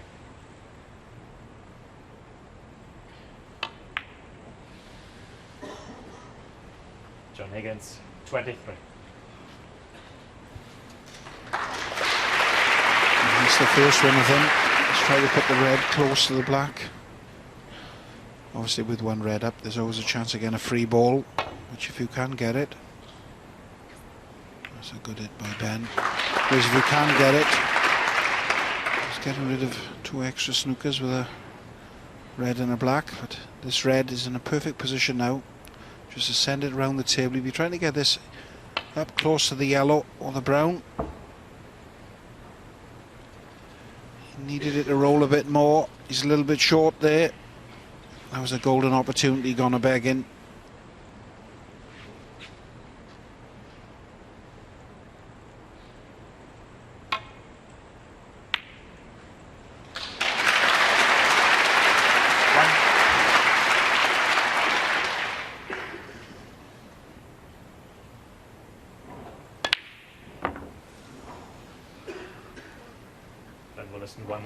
John Higgins stays in his chair this time. He missed a few chances in that frame, but Woollaston played quite a good frame there. And you know, he's back just 1 frame behind at 3-2. So Woollaston reduces the deficit, 3-2 now the score. Let's have a little look at the world rankings as they stand at the moment during this little break here. And as we see, this is how they stand. Higgins having already gone up a place to 13th on his performances this week. And Ben Woollaston has gone from 36 to 26. And if he wins today, Willie, he'll be up to 20th. So big jump for Woollaston as he tries to move towards that golden top 16. The key thing is the top 16 going into Sheffield, and people in 15 and 16 places at the moment are Mark Williams and Robert Milkins. They're around the 170,000 mark, and there's lots of players just behind like Graham Dott and things like that. Now obviously it depends what happens in the next 2 or 3 tournaments. I think pretty much safe would be people like John Higgins and Stephen Maguire going into Sheffield, but Mark Williams and Milkins, they would have to have another few good performances to make sure they cement their position in the top 16. OK, well, let's see how they get on in this 6th frame. With Higgins at the table then to break. The lead now, 3-2. John Higgins will be looking to re-establish his 2-frame gap. Obviously Ben, if he could take this, he'd be going to plan. If he could come out of this first session all square with John Higgins, it'd give John a lot to think for the evening session. You can never win a match in the first session, but you can certainly lose one or put yourself in a virtual impossible position.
There's a red at the back of the pack.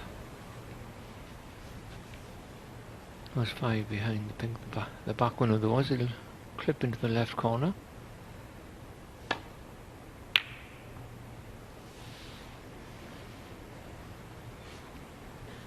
John Higgins is safe in the knowledge he'd have been on the green if he potted it, and had a good safety if he didn't.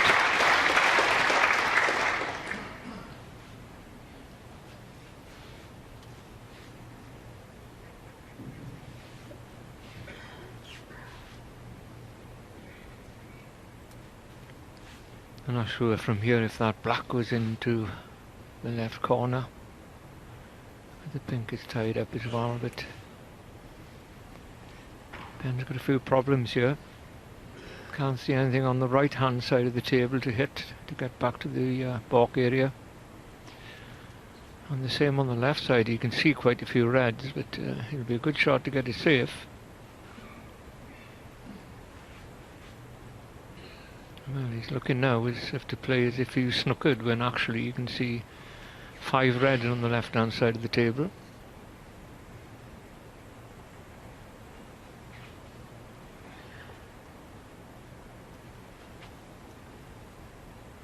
Must be trying to skim off these 2 cushions.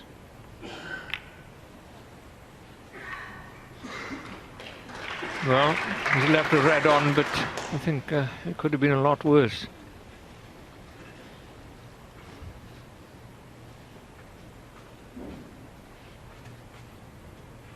It seems that John Higgins has been out in the cold for a little minute now. He's only 5.5 minutes since he last potted a ball.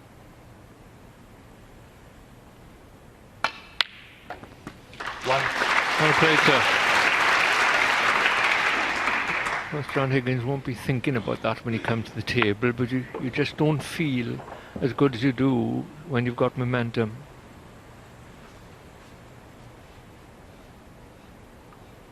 First thing John Higgins be doing here is trying to get pink and black into play.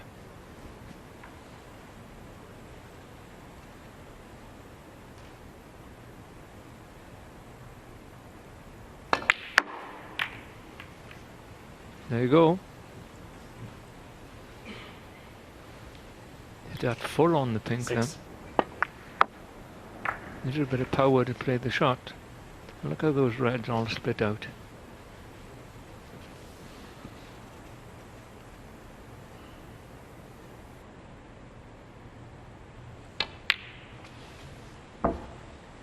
Seven.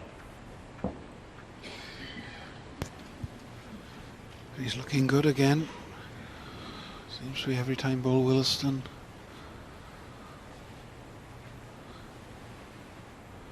Gets within one frame.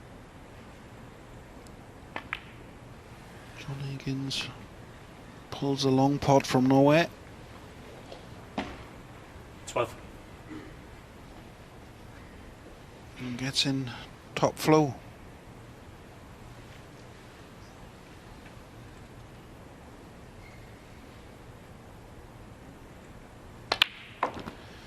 That's why he's been a top player for so long. 13. It's good to see him back somewhere near his best. Obviously he's picked up a lot of confidence this week. World Championship is not that far away.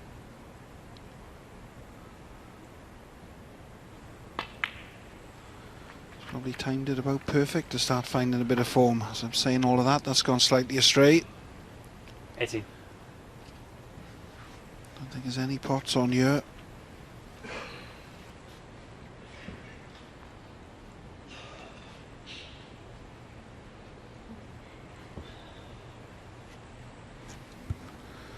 Well, even if he could get through to that red, to the right corner, there'd be no value for him. There's no colour there. So it's going to be a good safety shot needed if you're trying to go in behind the yellow. Or the brown.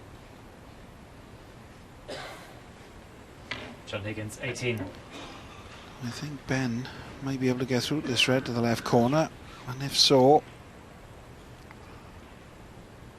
well, he's going to play a safety. Can't blame him because he's right back in this match, so he's not going to take any unnecessary risks.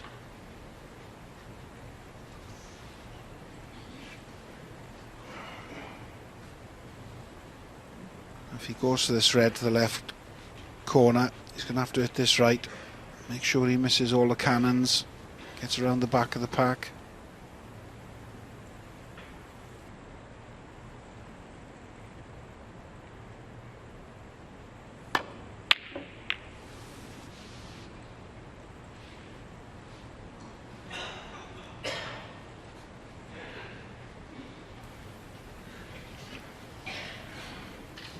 He's potted a few mid-distance reds, but his long potting's gone. Has left him for a little while now.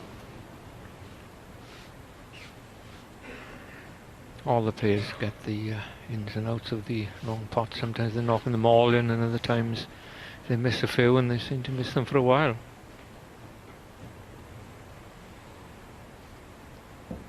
Incredible record, John Higgins. I mean, he won the World Championships, his first championships, and then he didn't win the next one for 9 years, which is incredible considering how good a player he is. And that is the start, of course, of winning 3 and 4 years then. There's only Henry, Sullivan and Reardon in front of him as won more world titles in the modern game.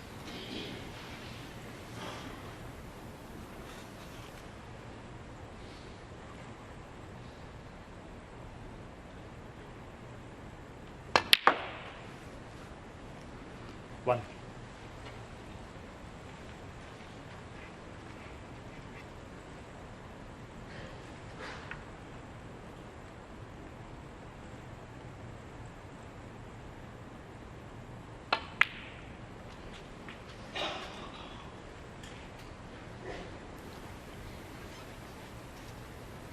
Six.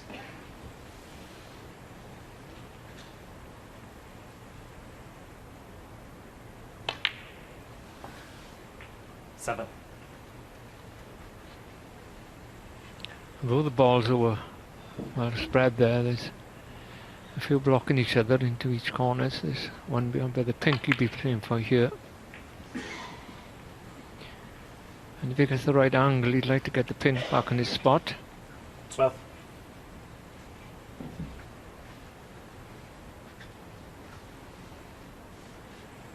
He's a little bit short of pace there. Still played for the pink though. 13.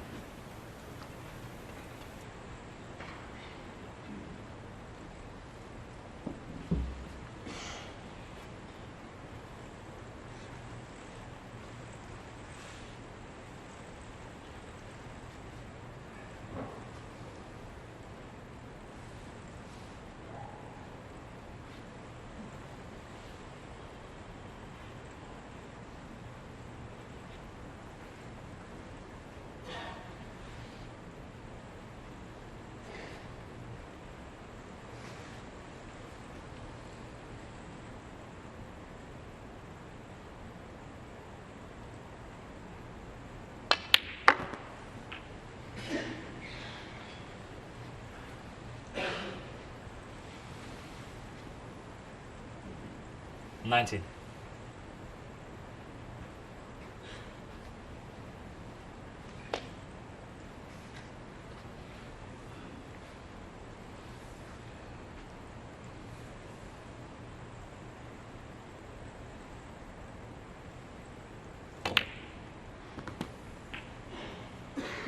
$20. Kubo's just got away from him a little bit here. He's a little bit thinner on this pink. Makes it much more difficult. And it's not just getting the pot. He's going to have to come off 2 cushions for the reds.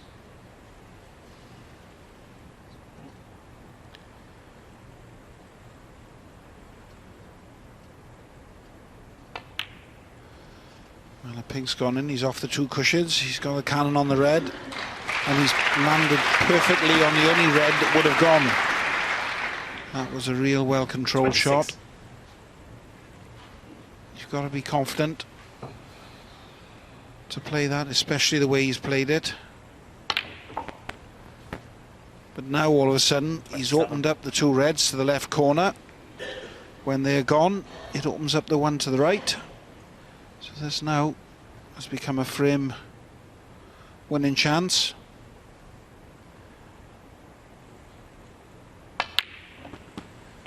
Well, he didn't pot that clean then. He pot that in off the far jaw. You could see the disappointment on his face. As long as he got middle pocket then, he'd have been on this red perfect. So there's a little bit more work to do.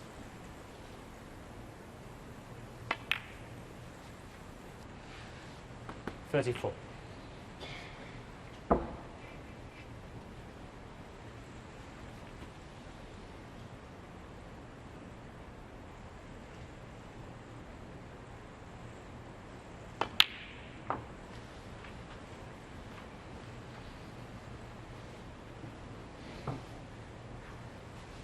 $40.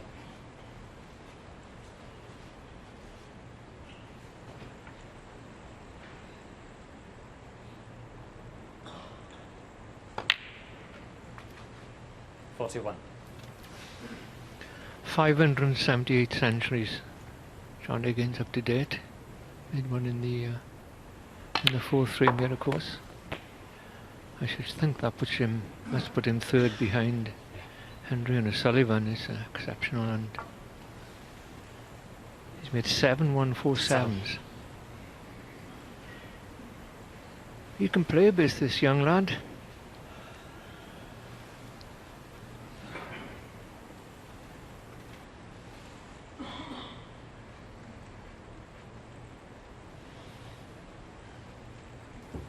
Yes, he only wants the 1 red. That's why he's so disappointed there. He feels he had a bit of a kick short on that red to the corner.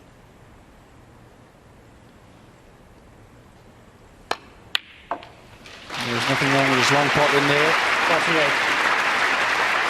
That was the red. That secures him this frame.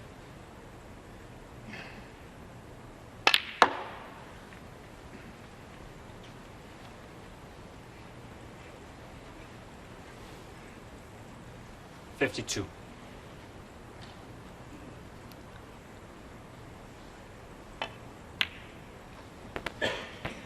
$53. Well, I think he's got just about enough angle on this pink to play the run through to disturb the 3 reds on the black. Just a punch run through, which he's done. Well, they didn't spread very good, but I think he's on this red. 59.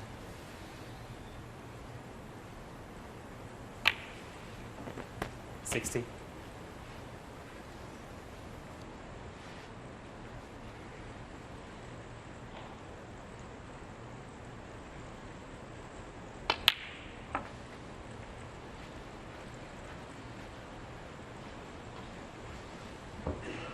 $66.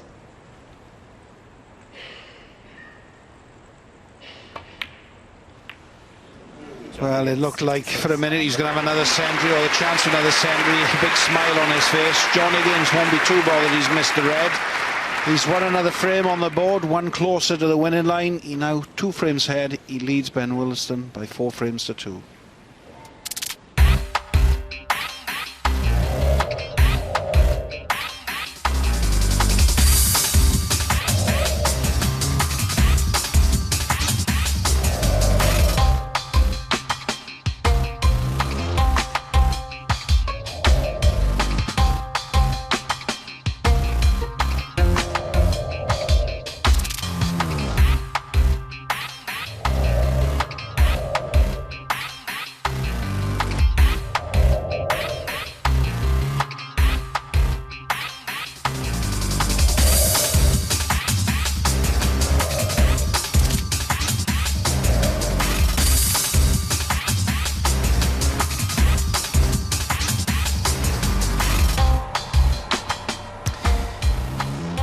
Yes, definitely worth reminding you that John Higgins does stand on the brink of history. No one has won 4 Welsh Open titles before, so if he can do that, that would be something, Willie. But how has he done in this to go 4-2 in front here? Well, he's queuing well, but the thing is, because it's his first final for quite some time, he's missing a few shots that we're not used to seeing him miss over the years. But, I mean, confidence, it's all about confidence, this game in snooker. I mean, once you've got the ability, it's a case of being confident and doing it. And Higgins certainly looks the stronger of the 2 players at the minute. Ben was a little bit unlucky there. He went for a shot to nothing.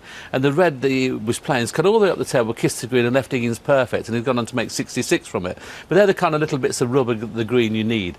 Higgins is certainly the better player of the 2 this afternoon so far. And 4-2 in fairness is about the fair result.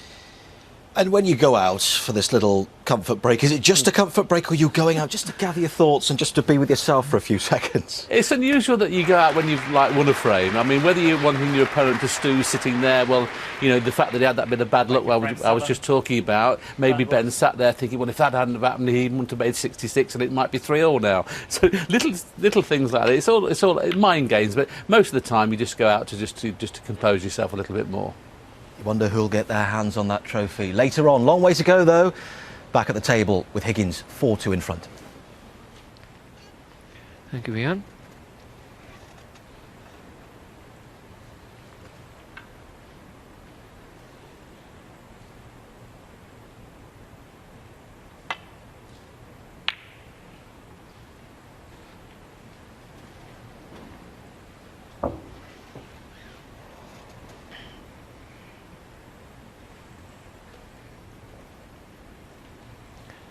Must Ben Woollaston be looking at the situation he's in now at 4-2 behind, thinking that he's going to have to win at least one of the last 2 frames in this session.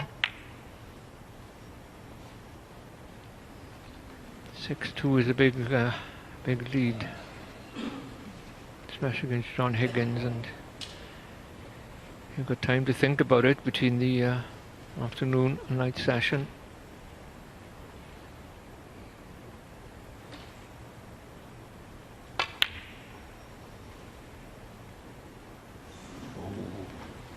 Been a good double for John Higgins, who would have gone in. I think if Ben gets 5-3 out of this session, he should be happy enough.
So that's 2 reds up the other end of the table.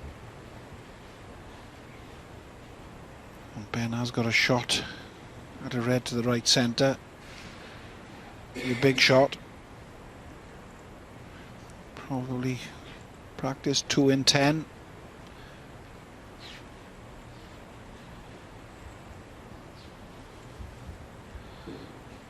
He's just brushed the cloth just before the red, so that would suggest he might be playing the red. You would think it's a bit of a risk.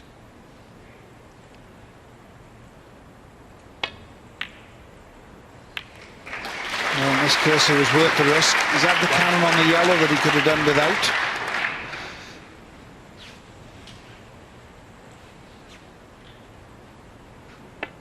It's a good pot nevertheless. Now he's got another hard pot in the brown. If it goes in, he will get the rewards. And he has, he's dropped it in. It's a good chance now for young Ben. 5. So he's still feeling good out there and 6. looking very positive.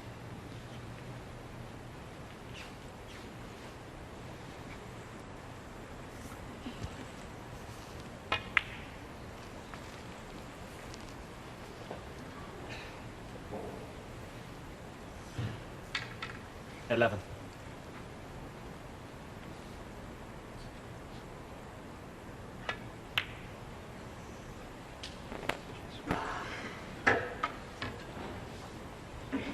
$12.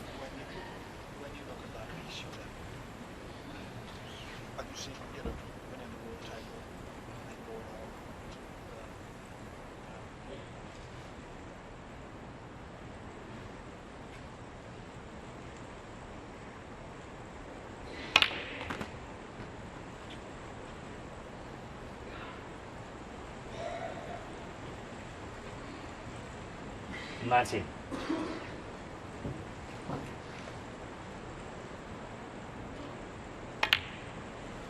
20.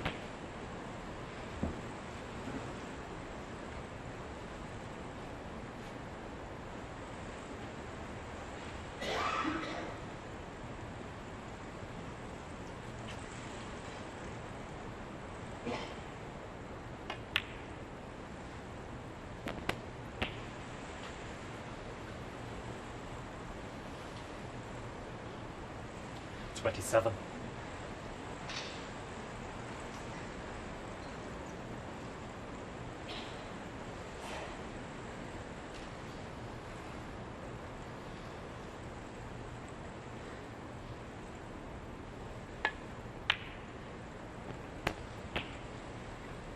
$28.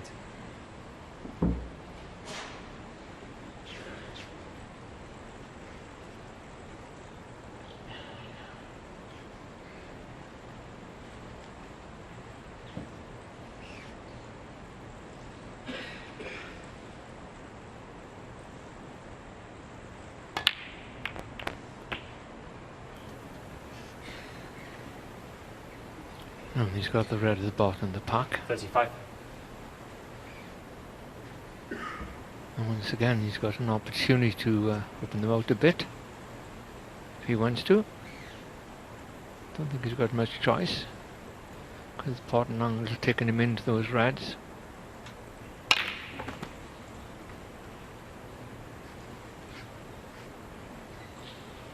A lovely straight. Would like to be 6 inches closer to this black though. Always missable those. Ben Woollaston, 36.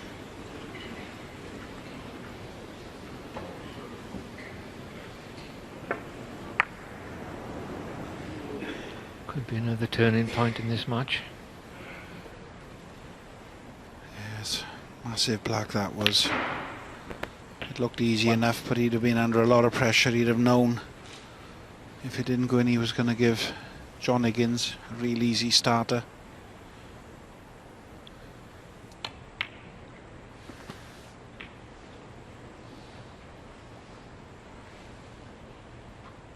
$8.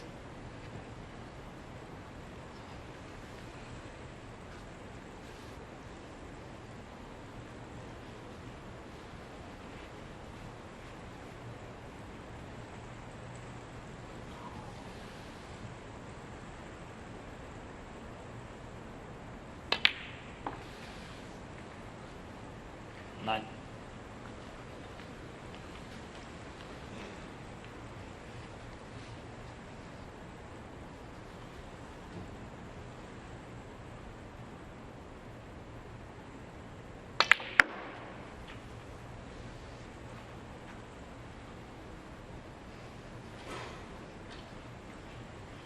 Fourteen.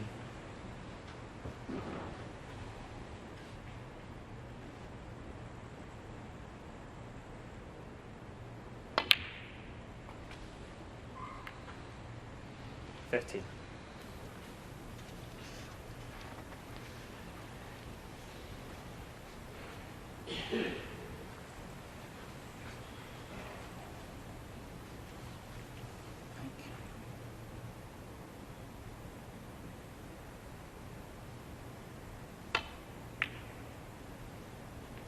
It's very noticeable, you know, that John Higgins is changing his rhythm and down on the shot, you know. That pink is unmissable for John, but he's taken in more feathers, as we call them. That's when they pull the cue back and 4 on some shots, and that wasn't, you know, a difficult shot. And he's also walking on the table quicker on some shots than others. The rhythm and tempo out there, they glue your game together. And when you lose that, the game can be hard. 8.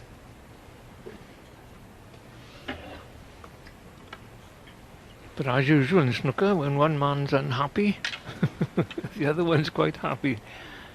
Ben's in, so he's 29 in front, 30 after that red. 9. Still 4 reds left, of course. There's one down the bottom there, in the green pocket.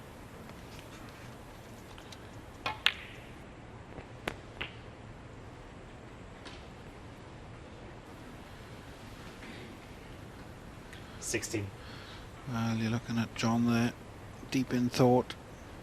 2 seconds ago he was looking down at the floor. Just have to say, what is happening out there? 17. Because he has looked $1 million. He'll have expected to have won this frame for that last chance he had.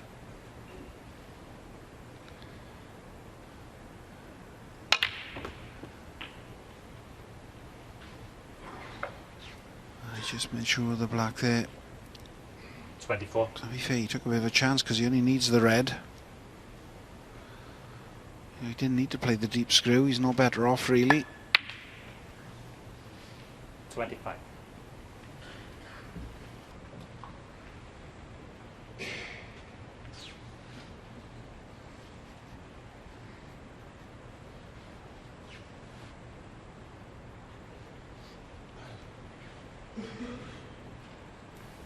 Chance here to put another colour safe if he wants. 46 points in front, so John Higgins only needs 1 snooker if he doesn't make this pink. I'm not quite sure if that's the right shot at that time. There's a good chance to put in the green or brown safe with playing a snooker behind the yellow, possibly.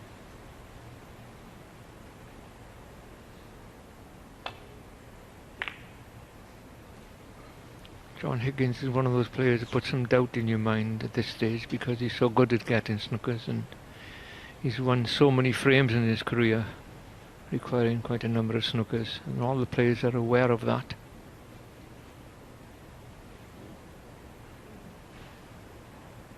I'm not saying Ben's going to lose this frame, but he's heavy favourite.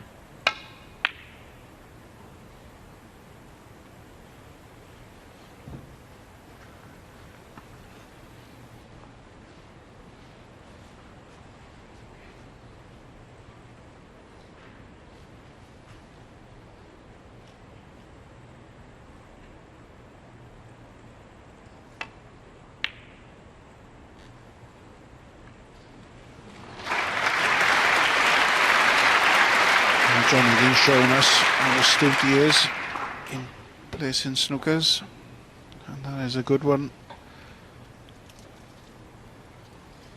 He's got that cue ball welded up on that green. Now, if Ben can't get to the side cushion, He's going to have to use at least 2. He's just having a little look to see if he can get to the right striking angle. Well, the way he's put his cue up, that's a definite yes.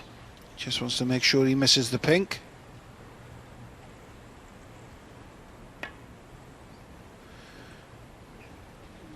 Well, he's a long way off the first red.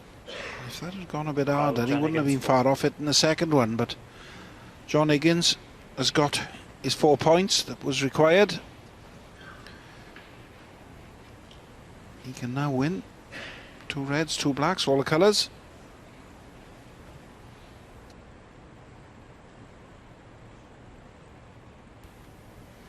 Well, this must go. Goes past the pink. Well, he's boiling with himself. You could see him there, John Higgins, his reaction. Chance to really land the blow. Psychology going. Ben Woollaston could have nicked that frame from a safe position for Ben.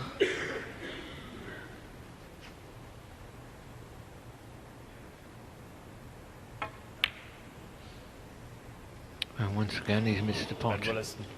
One. You see what's happened now, of course the green and yellow are, and the pink are a big target to get behind.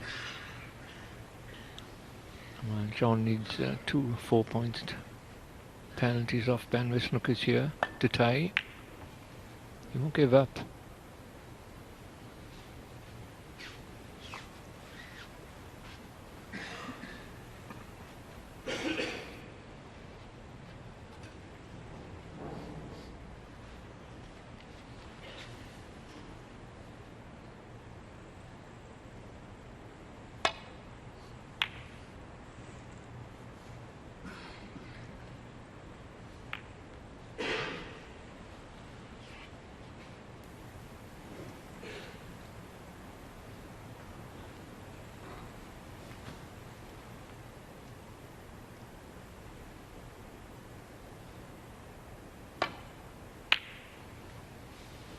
He's got that a little thick. Got the blue full on, reds on the hole. Concession from John Higgins. But Ben Woollaston's done very well there. He's pulled the frame back and now he's just 1 behind at 4 frames to 3. Yeah, so with just 1 frame left to play in this session before the break, not much to choose between them. 4-3, the slender lead now for Higgins. Even the great players like John Higgins suffer nerves. We see him playing the pink here. He knows he's in a position here to win the frame. Now, this pink, he won't miss in a month of Sundays. Now, if he pots the pink, goes on to win the frame, he knows he's going into the final session at least with a 2-frame lead. All of a sudden, that's in his mind. You can see the disgust in his demeanour there.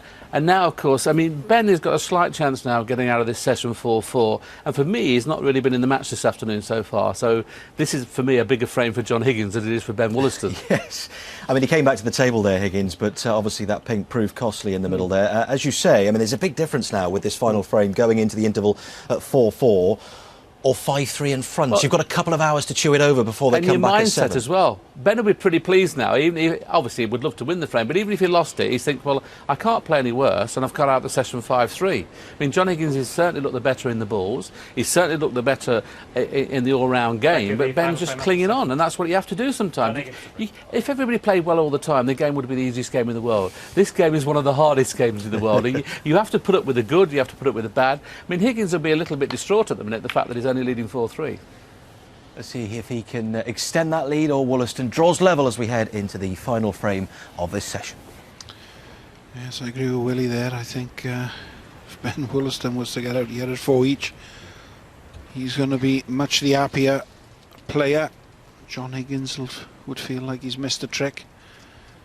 You know, he should definitely be going into tonight's session at least 5-3 ahead. 1. As Ben just rolls this red in, and you can just see this happening, can't you? You can just see this match setting itself up for a final Uda tonight. He stroked this in lovely. It's probably the best shot he's played today in this final. It had to go in, really. John Higgins knows there's a couple of frames have gone away from him today that Could have gone his way. Big difference in the context of this match. 9.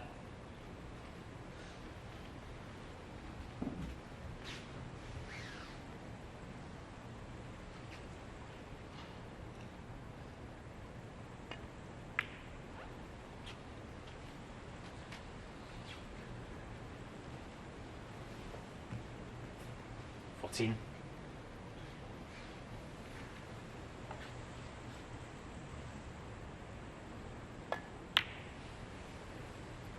15.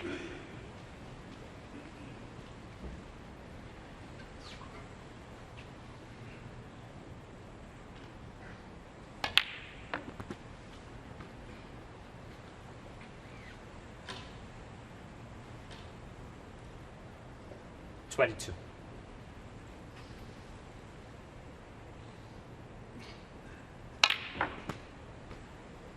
23. So he's landed perfect on the black. He's just having a look to see if he can skim past the two reds at the bottom and get into that cluster. He'd love to be able to get into the corner red with pace and drag back, but I don't think he'd miss the reds just above the black.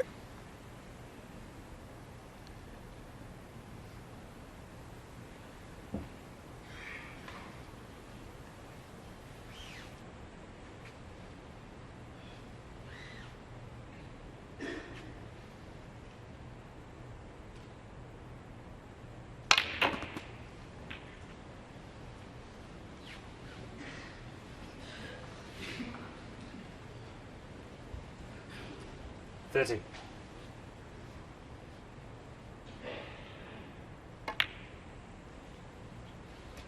31.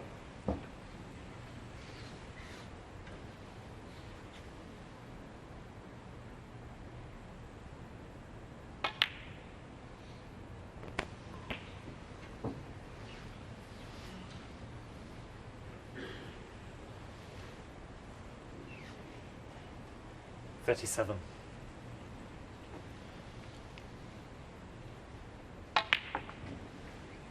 38.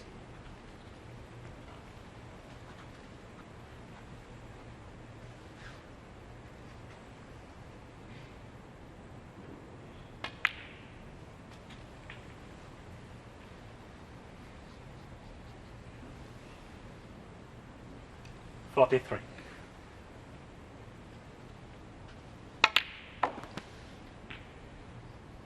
44.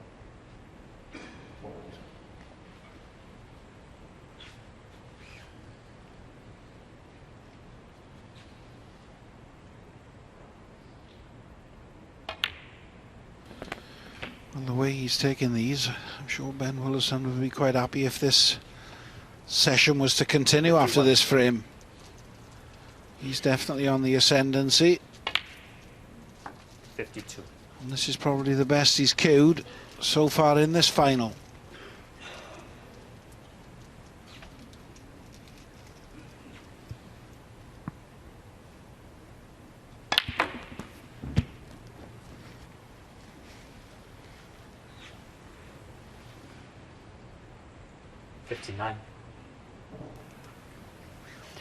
Just overcooked that a bit.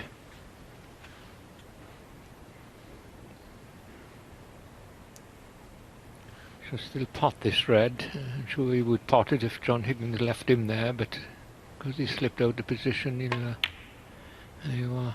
I'll say no more. Ben Woollaston, 59. Must have given him commentator's curse again, Terry, because he was looking terrific. Just over it, the black. Left himself a little bit thinner on that red. What can John Higgins do?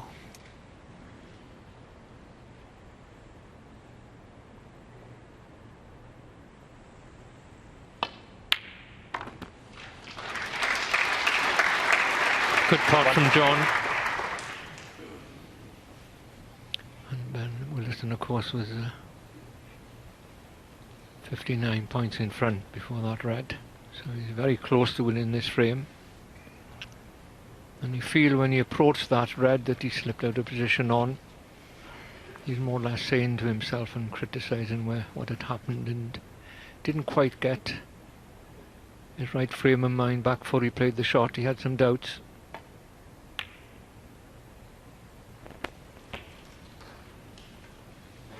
Oh, John Higgins can't see this red. 8.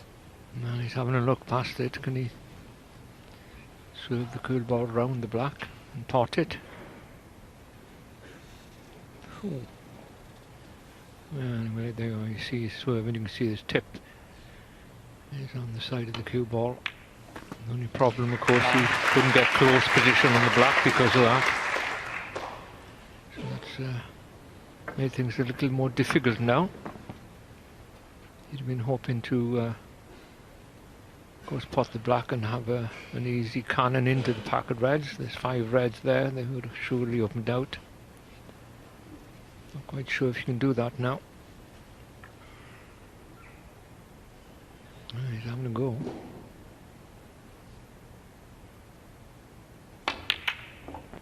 Oh, great shot. That is a tough shot, to tell you. Striking down into the ball like that with a very thin cut. 16. And trying to control the cue ball to split the reds up, and with a special shot there. He's giving himself a chance.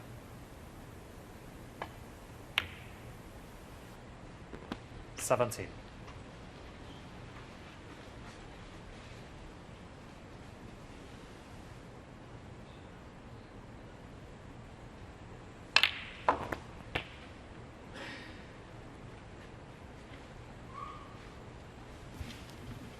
Cue ball's just got away from him there.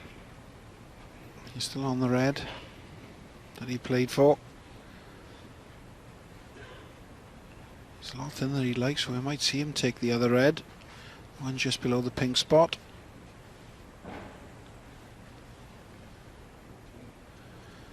He's playing this to the right corner. Needs one good shot. In goes the red. Needs the cue ball to slow down. Jest. I'm sure he didn't play for the yellow, he played for brown or green. But he'll take the yellow.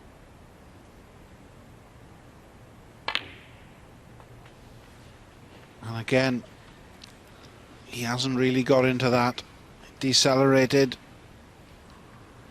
Didn't it clean through the cue ball? 27. Keeps talking to himself now, John, and nobody can hear him. Not comfortable out there. He's working hard for this because he's having a smile. There he goes. Uttered a few words and you can't blame him. That looked a straightforward positional shot. Now he's got the extended rest out.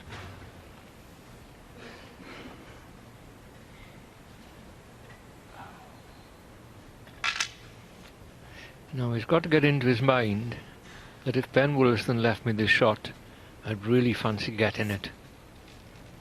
Otherwise you're still in unforgiving mode that you've been lost position, and John's very strong with the rest normally.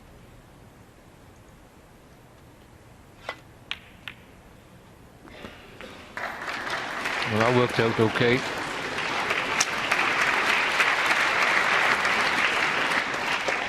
I'd normally say he's cast iron favourite to win this frame, but he hasn't quite hit the ball as well as he did earlier on in this match, the last few frames. But played that well. 35.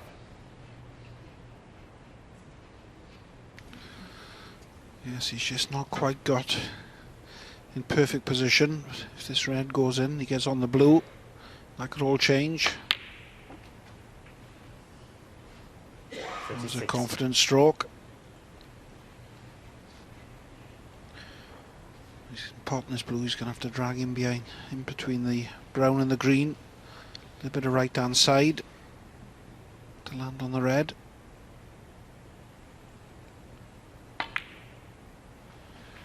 In goes the blue.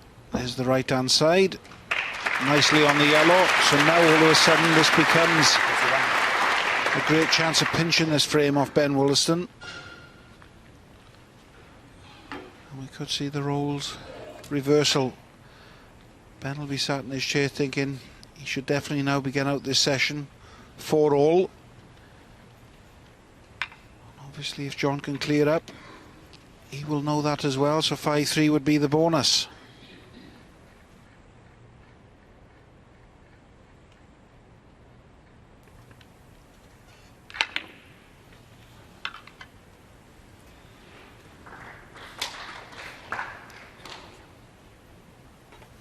He'll be tired out now, all these extensions he's playing with, and the queue, long rest, and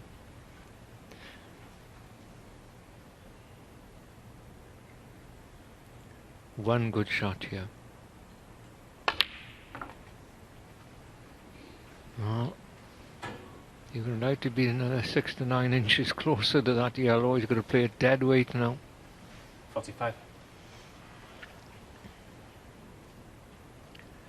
Such an important visit here for John Higgins. Wow. 7. Yeah, come off the cushion a little fast there. Can't reach this, I don't think, so that's another rest.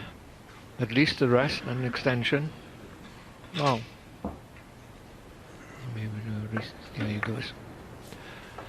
So he's had 2 long rests out in this effort with extensions on, and now he's got an extension on the queue and the short rest. Can he keep going?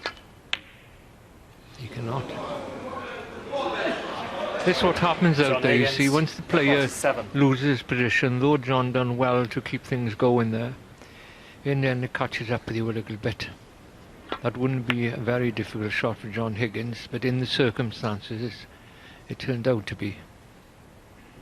A huge difference if it's 4-all at the end now.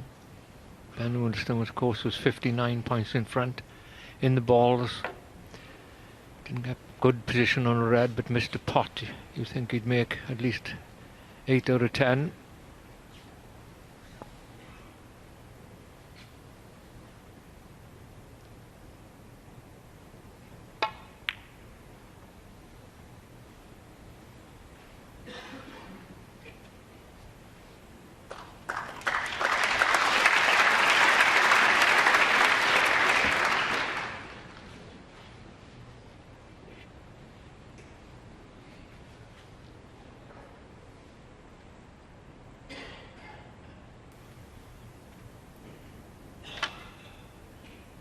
Not much angle there, so he had to play the safety shot and played it very well. A bit unfortunate to catch the blue on the way down. Everything's looking difficult for John at the moment.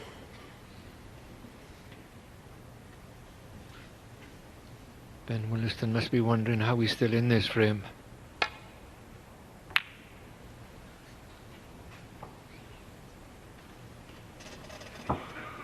That's not a good shot.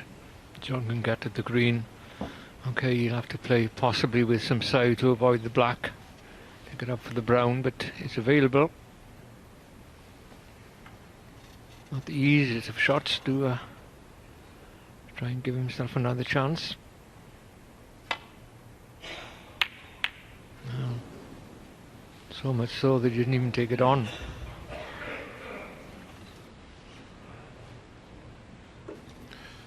Yes, you can't believe he didn't take that on. He's handed a massive advantage now for Ben Woollaston. That was a very easy shot to play. I have to say, Ben in control at the moment.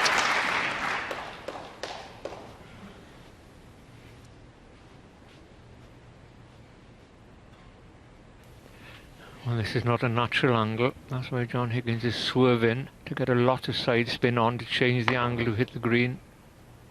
Well played, sir. Well, where's the green going? You can't fluke it, surely. Oh! Who said that luck doesn't count?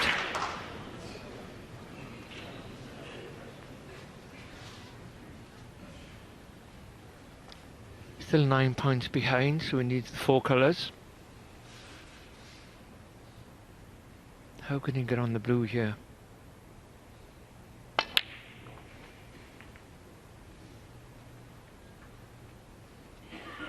Seven. That was a tremendous positional shot. Oh, could have played that another 10 times and not got there. As usual, John Higgins finds something when he needs it the most.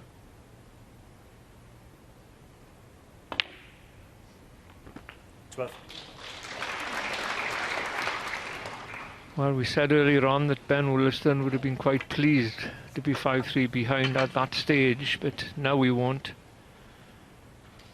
He'll be disappointed now, and he's got to get rid of that.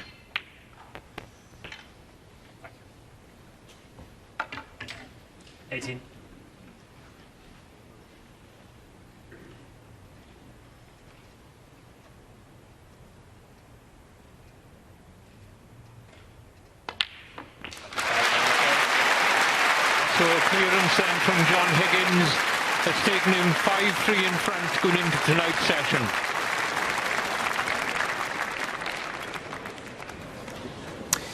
Thank you very much. Good evening. Thank you, Ian. Thank you very much. Good evening, everybody. And this is the final session of what has been a very, very good week. We've had shocks. We've had massive breaks. We've had tension. We've had the champions going out. What we're left with is two young men that are trying to lift this Bet Victor Welsh Trophy. Ben Woollaston trying to win a ranking event for the first time. John Higgins trying to win it for the 4th time. You've already seen the pre-match, the first 8 frames, where maybe 4-4 would have been a fair result. But that's not the equation now. John Higgins just 4 frames away from victory.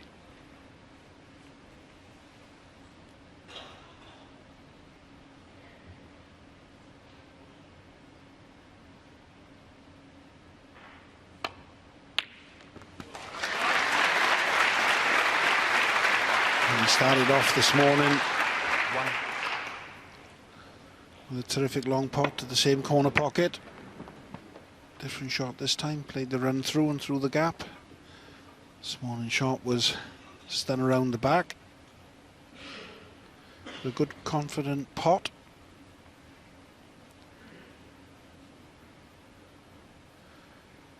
You do think, mind, this is a massive frame for Ben Woollaston. Needs to find something to get right back into this match. Settle his nerves out there this evening. And there's going to be nerves for both players. And what a shot that is. Inch perfect.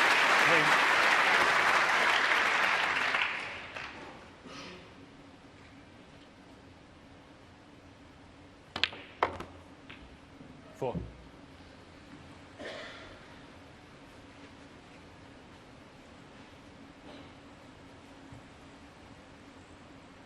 Unbelievable positional shot, that. He knew that that was the red he needed to get rid of if he was going to score heavily at this visit.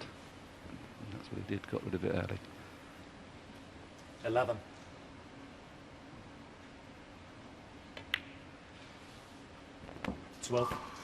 Yes, Willie's just corrected me. I said this morning, obviously the match started at 1. That is the morning in my book.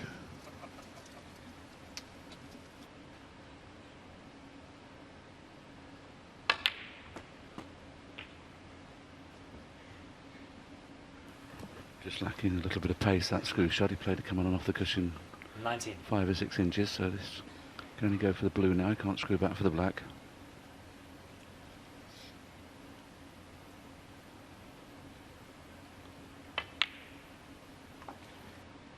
$20.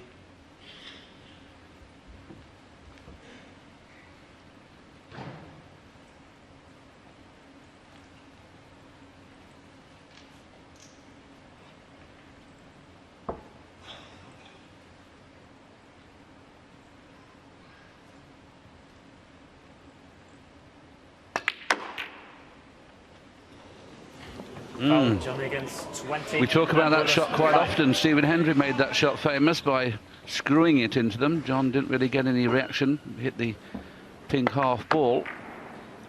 if you screw it in, even if you hit it half ball, the white comes off sideways. That's a reprieve for Ben. He must have thought the frame was at John Higgins' mercy there where the balls have finished.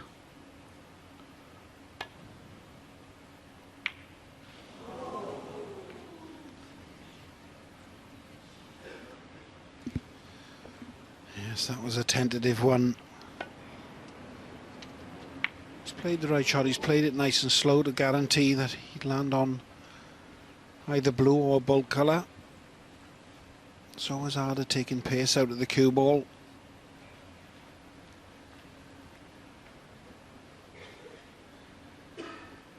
All of a sudden now John Higgins, I think the hardest part of this shot is to find the colour. I don't think the black goes to the left corner. If it does, it would make this very easy, just to stun onto the red.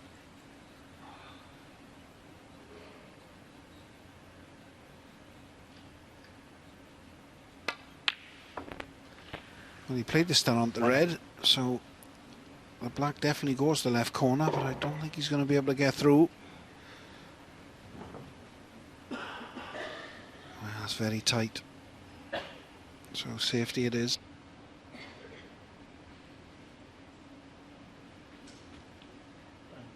Barambo.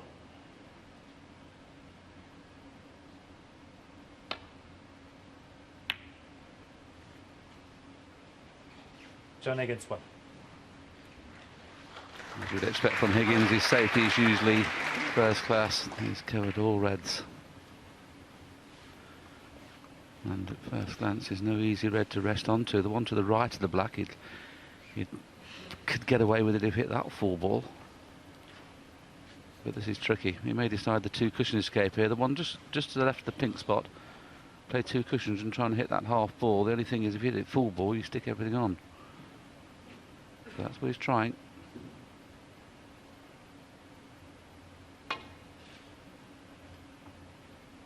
Very well done. Unluckily caught the blue, but good shot.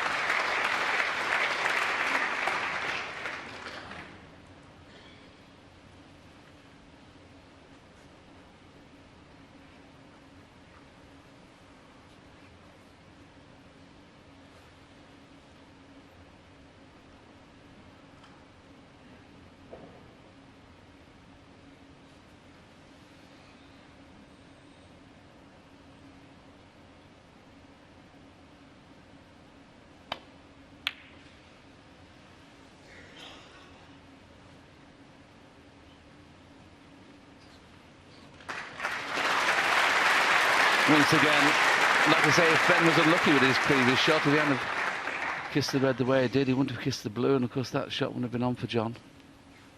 But this is even tougher. He would do well not to leave a red on this time.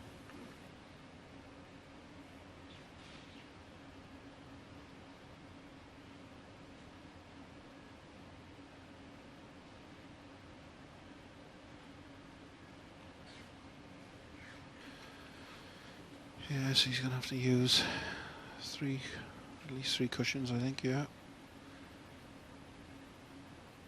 And quite funny, he's played 2 perfect safety shots, John Higgins. He's gone for the 2 cushion shot. And he's very unlucky. He'd have rather now missed that red completely and slid past. This is not easy for John Higgins, but he hasn't got to do nothing with the cue ball other than make sure of the pot.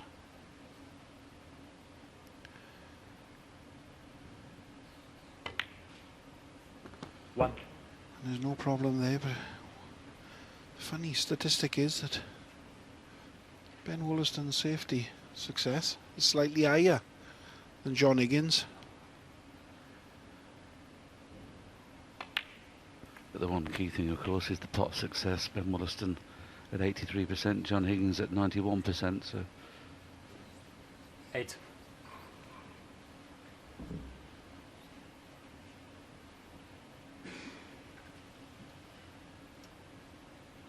the fact that the brown's off its spot makes this shot a little bit easier. If the brown had been on its spot, that would have been quite tough. Mind you, he's got a flying bounce off that cushion. He played for the yellow.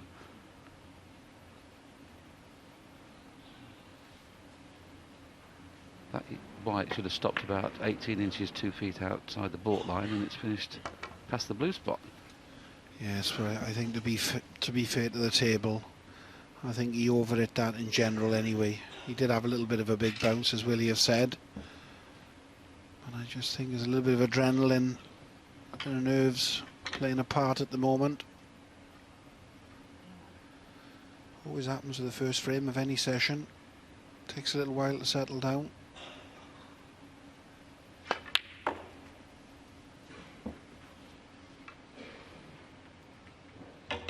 And played that one perfectly. 11. He's going to need one of the 5 reds that are in that cluster at least. So he's going to have to play one more kiss to make this frame winning chance.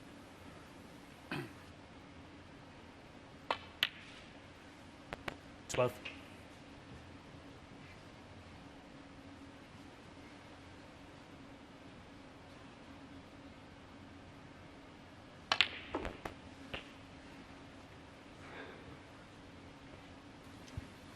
He's just come the wrong side of this red. 19. He's going to have to go back down for a bulk colour. Wants to finish half ball on the yellow or the green. I'd probably say green would be favourite, because it would allow him, if he wants to disturb that cluster of reds to the right of the pink spot, perfect angle off the cush.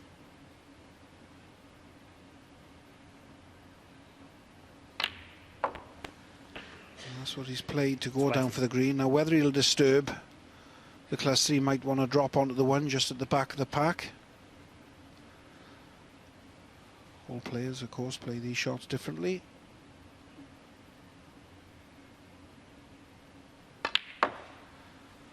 Well, he did play to disturb him, and he hasn't quite got into the cue ball enough, and has he been lucky and landed on the red at the back?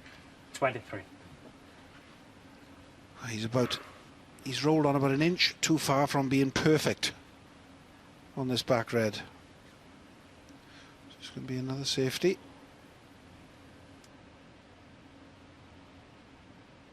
Got to be a little careful when playing this safety shot. He's trying to get the cue ball in behind the blue, but he'll be making the red contact the pink, so he's got to be careful he doesn't knock the pink in.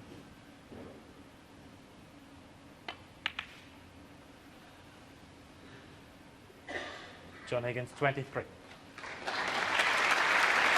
He's had 3 chances in this frame and he's yet to secure it.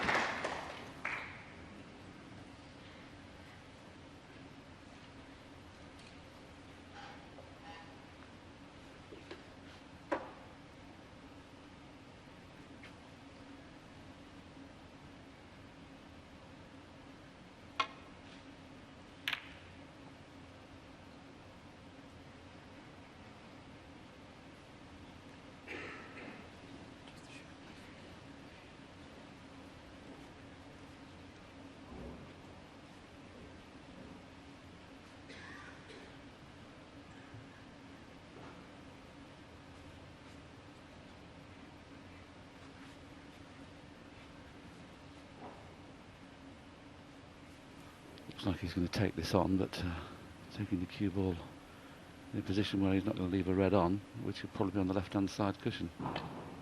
Yeah, so he's played it as a shot to nothing. The only one he can leave on is the red that's travelling on the cushion, but once again he's been a bit fortunate, John.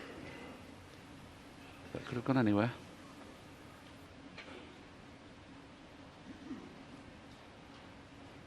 Massive crowd, as there has been all week here at the Motor Point Arena. Fabulous venue.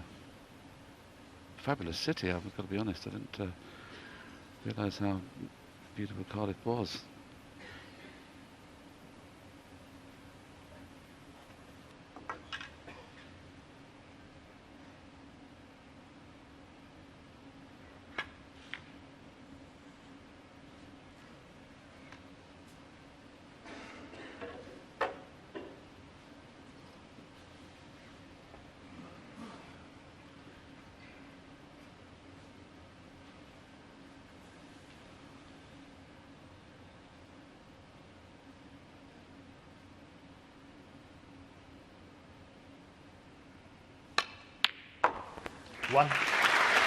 Another crisp long pot from John Higgins, and surely that must be a frame winner.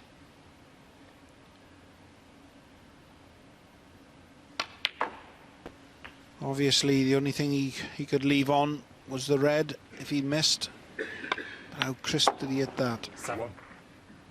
Terrific shot.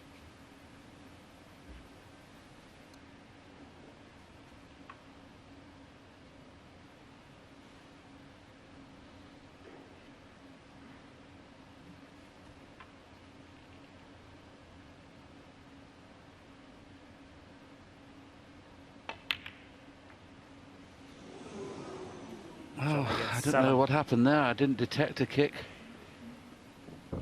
But John Higgins this week has missed quite a lot of frame, well, what could have been frame balls. Let's see if this straightens it. Oh, it did bounce. It did bounce, so it was a bad contact. You've got to take the odd chance now, Ben. It's drifting away from you, this frame. Not hit the jaws yet.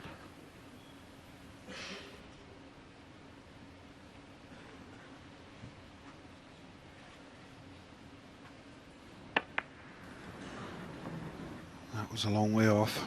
He had a chance then to really get John Higgins at it. John doesn't really show lots of emotions, but he did in the last couple of frames of this afternoon session. And obviously he was very disappointed with the contact he had with his last miss. Still all to play for on this frame. Still more than enough for Ben Woollaston to pinch this frame. This is one of these frames that John Higgins knows he should have won by now. So it'll be double the hurt if Ben can somehow pull it out of the fire.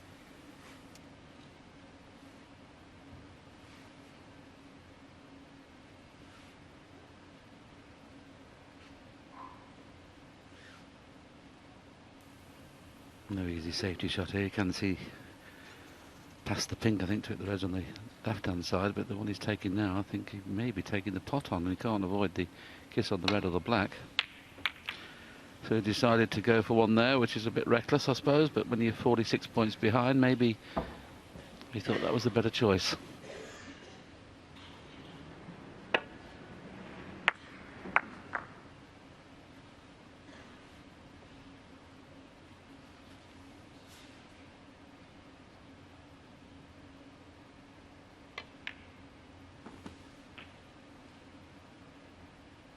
One.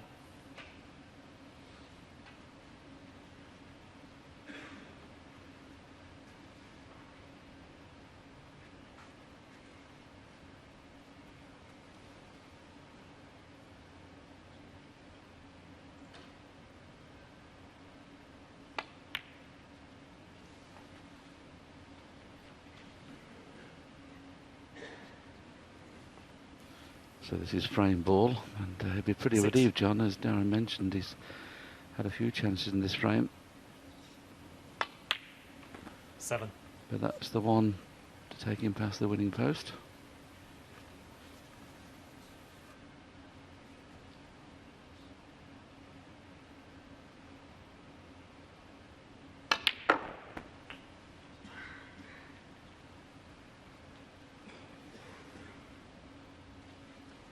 Fourteen.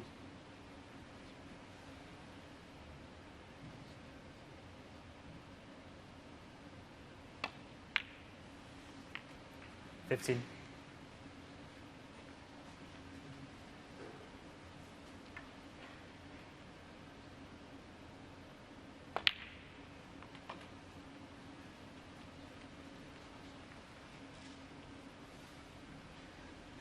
19.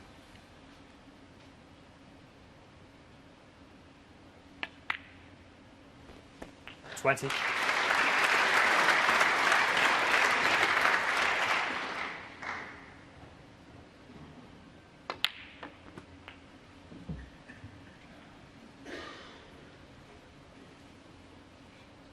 27.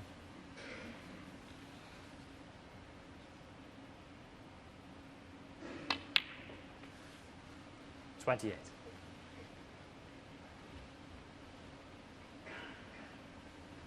It's just what John Higgins wanted to forget about the 2 or 3 he's missed in this frame by playing a number of good pots there. The 2 reds, 32. the last 2 reds were both played 34. perfectly. He'll forget about all the ones he's missed now.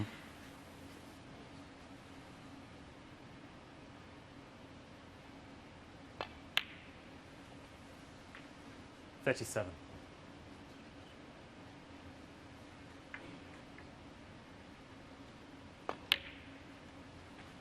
41.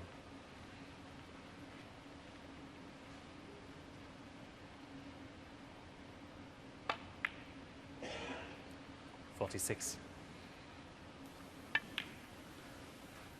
Well, the highest break of the frame came towards the end, but John Higgins will be pretty pleased. He needed 3 or 4 chances in that game, but eventually he got over the line. He goes further clear. That's 6-3. Yes, going 3 frames in front, exactly the kind of scenario that John Higgins would have been hoping for. Let's speak to Dominic Dale, our guest this evening. Hello to you again. We say ideal scenario in terms of the score, but John will know that he made rather heavy work of that frame. He did. He had a couple of great chances early on, which he created from his own good play, really. Ben just took a little while to settle down in that frame. John had a couple of golden chances to actually win that frame in one visit. Got in again, potted a red and cannoned another red, not sufficiently far enough to be on the black. If he'd have got on the black, I think he might have won that frame in about 5 more minutes. But as it was, the frame became a little bit more fragmentary. But he won it in the end, and he's looking pretty good. I mean, 6-3 is a big lead. I hope Ben, when he came out here tonight, was thinking, if I can be 2-all the first mini session, it'd be 7-5 at the interval. He's well in the match. He's got every chance on there. I hope he wasn't thinking, if I can be 3-1 ahead at the first mini interval and try and level it at 6-all, that might put pressure on himself. So I hope he doesn't do that. They've had 3 hours to ponder the first session, haven't they? How tricky is that little gap between sessions when you've got that amount of time to chew it all over? Yeah, well, you can imagine what it would have been like had it ended 4-all this afternoon. I mean, John, that fantastic fluke he had on the green and the clearance 5-3 gave him more breathing space. He had less to worry about tonight than Ben, I think, coming into this evening's session. OK, well, Higgins at the table to break then with a commanding position. 6-3 he leads in the final. Yes, and I agree with Dominic to a certain extent there, but Ben Woollaston would have come off this afternoon session knowing he missed a couple of tricks. He should definitely got out there 4 each. As far as John Higgins was concerned, no damage was done. He got the lead that he wanted. It looked like that wasn't going to be the case. But he's looking a little bit at the minute resigned to this might not be his night. He's still well in this match. I think he's just got to wait, be a little bit patient, and hope a couple of easy chances come, but the long ones are not going in. I think he's played 3 or 4 tonight, and he's missed them all. So maybe it's hang on a minute and wait for an easy starter.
Not straightforward, this safety shot. He can play either side of the pack to get back into baulk, but he's going to have to swing the cue ball around 3 cushions here. So he's going to miss the kiss on the blue in playing this shot. As he missed the blue. Couldn't hit it any fuller.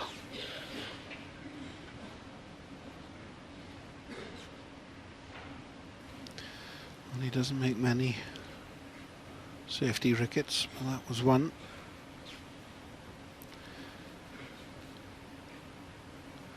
It's been a while, 36 minutes since Ben Woollaston potted the ball, and this is not easy. He knew that was going to guarantee him good position on the blue. And there wasn't much of a risk with leaving anything on. Already played.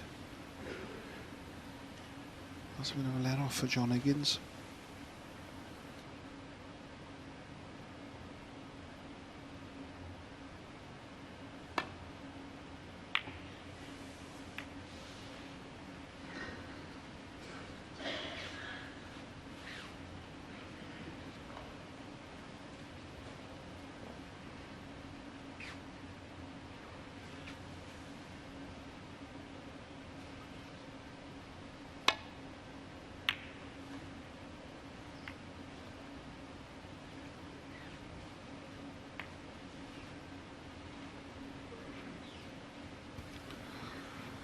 Well, now red is close to the left corner, but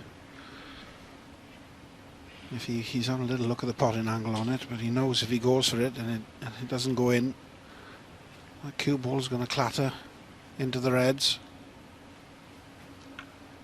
It's a big shot, this is.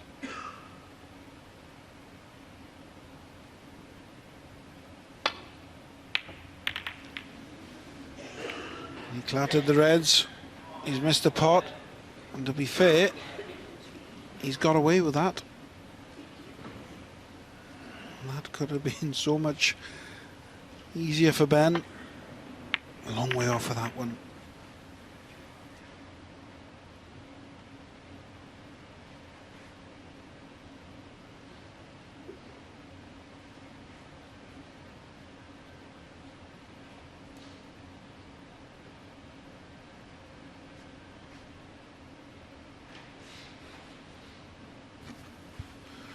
He had a little look then at the plant, but surely not.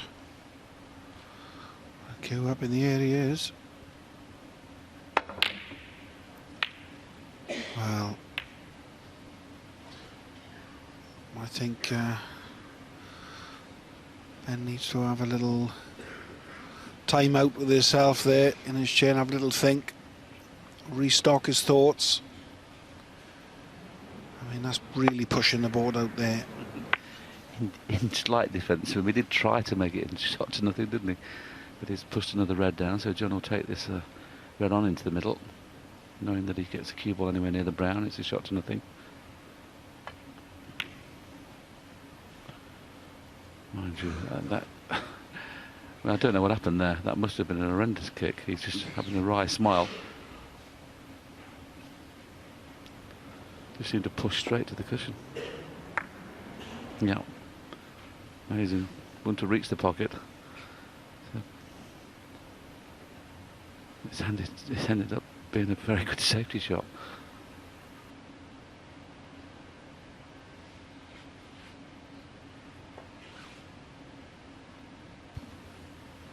To be fair to Ben, he's getting left with horrible shots all the time, isn't he?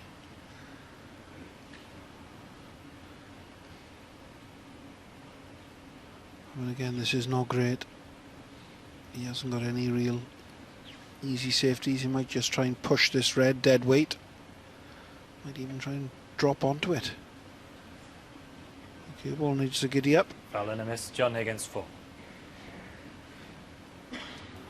There's no problem playing a little bit harder, really, and just knocking it past the middle pocket and leaving the white on the cushion. Doesn't have to just roll up dead weight. Still would be safe.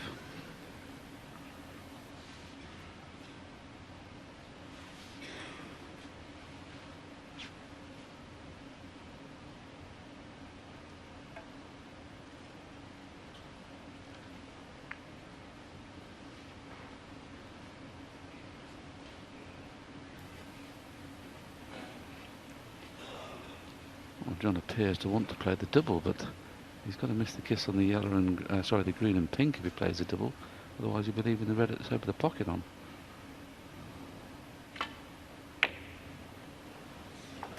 The double goes in, but he hadn't covered that red. So it's a good job the double went in. 1.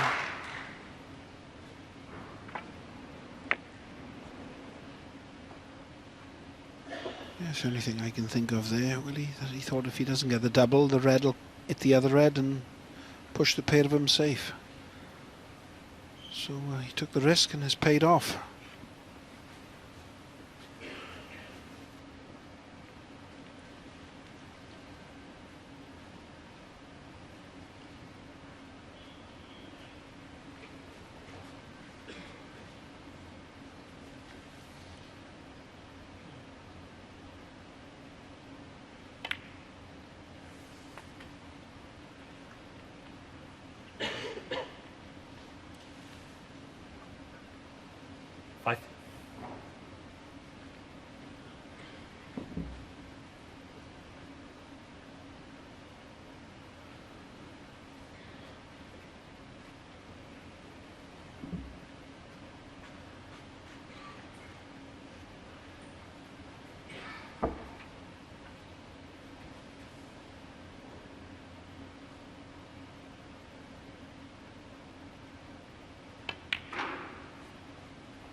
Anything but straight. If it's straight, you have a little bit of trouble in getting out. The fact that the red's over the middle pocket helps. Doesn't have to do too much with the cue ball, but would prefer an angle.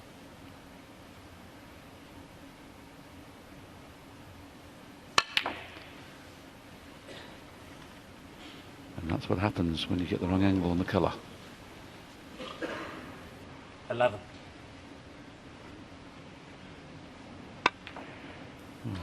If anything was going to give Ben a little bit of confidence, it should be that now, because he knows that John Higgins is going to do very well not to leave a pot on from this safety shot. It's all about weight. If he hits it slow enough, he's okay. If he's not, he'll leave the red down the cushion. Oh, he's left one in the middle, John maybe. Higgins, 11. Albeit very difficult cueing.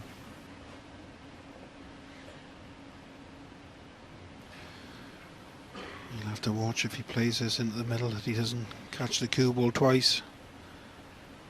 Cue ball and object ball are quite close together. He's going to have to raise the butt of his cue and try and play a little stun run through and try and stop his cue from catching that cue ball twice. So they call a push shot.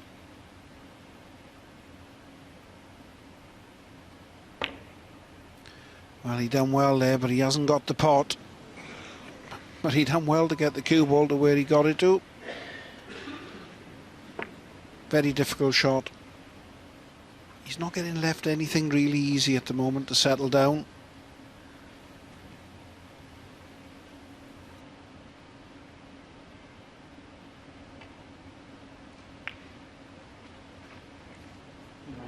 Yeah, 1.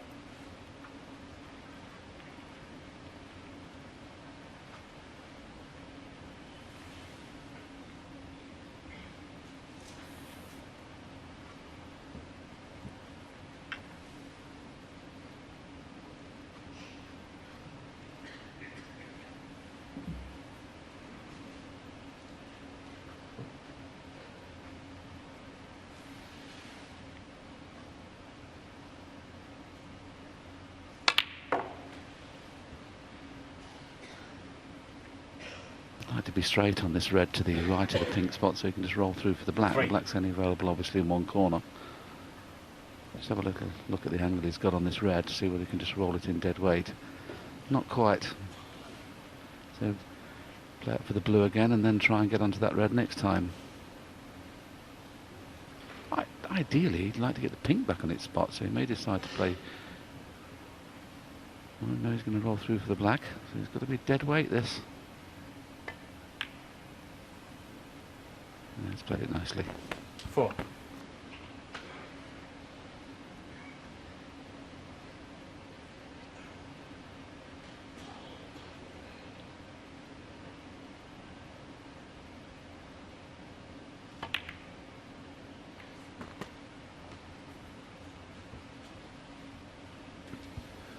again. I think that's gone just a little. 11. Australia looked absolutely perfect when he popped the black and got the cannon on the red. That cue ball has just snuck in behind the red.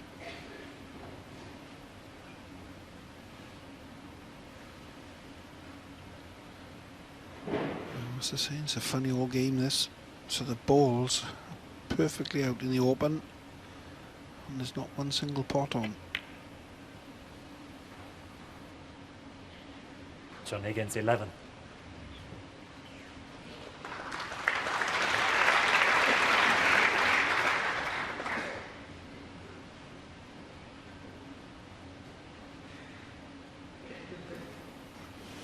I just hope he's not going to get a little bit too frustrated, Ben, and push the boat hard here. Just playing the safety shot, just resting up to the red. He's lost his cue action at the moment. Foul and a miss. John Higgins, 4. Back.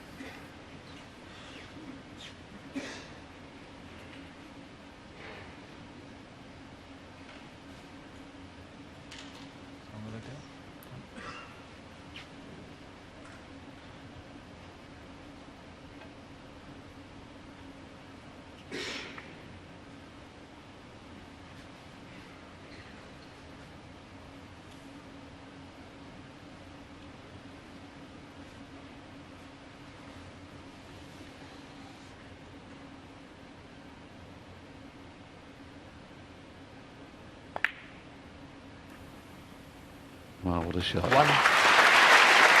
That was what Ben was worried about the first time. He was hoping not to leave that pot down the cushion.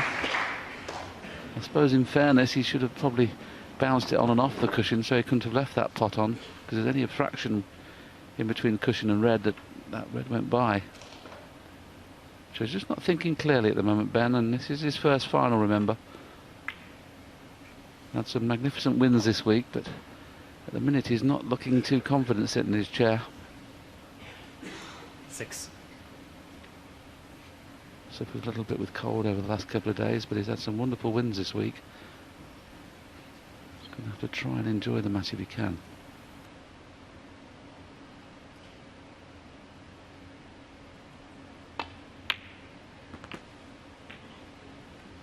Seven. Clever shot there. He was in the red to take all the pace out of the cue ball, and so he keeps nicely on the black.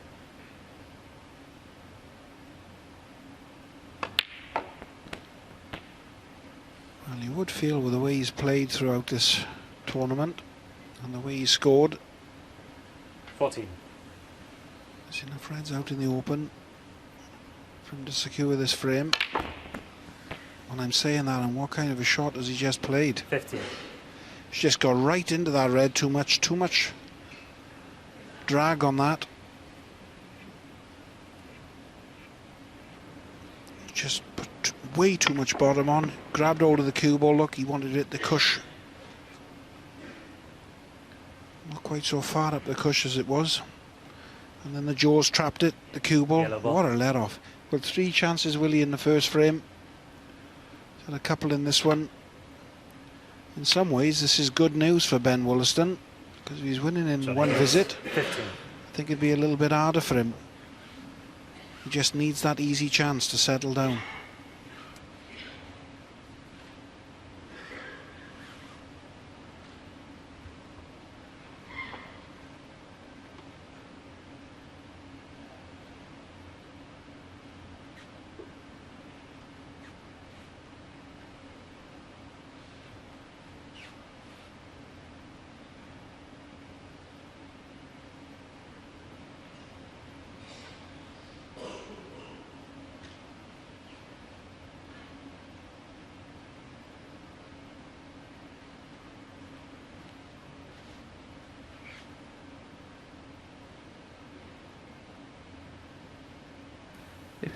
The red to the right of the black, if he could hit it really quarter ball, he may miss the cannon on the black, which in turn could go round the back of the 2 reds on the left hand side.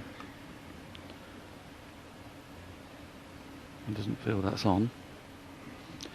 So So he's looking at playing the swerve shot to hit the red above the black, but if he doesn't catch this just right, he'll career into those two reds together on the left.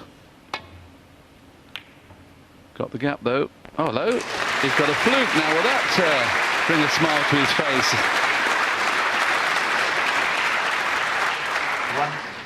Not quite as good as the fluke that Higgins got in the last frame of the session when he won the frame from that green, but at least Ben now should get a little bit of confidence from that. If he gets nice yellow red, he's got a chance of getting right back into this frame. Use that white to slow up. It's amazing, isn't it? It's the only place you can finish where it's awkward queuing. 5.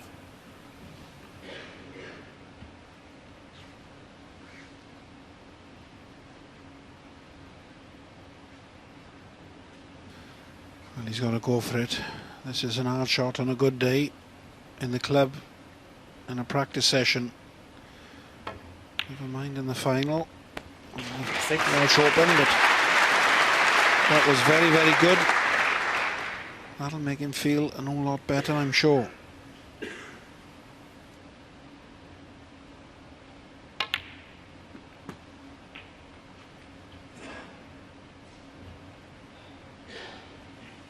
Surely he's come up high enough. 13. I mean, he had so much margin of error there. If he's under-hit that, that's very poor. Come on, Ben. You've got to get yourself together, my friend. Not hitting the ball good at the moment.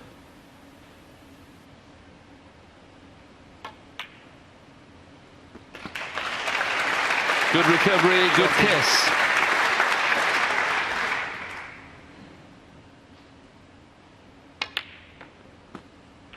Yeah.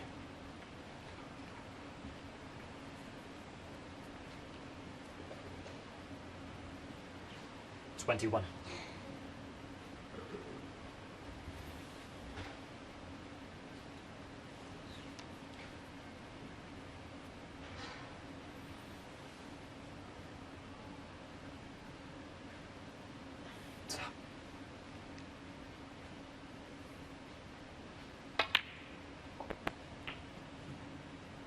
Twenty-two.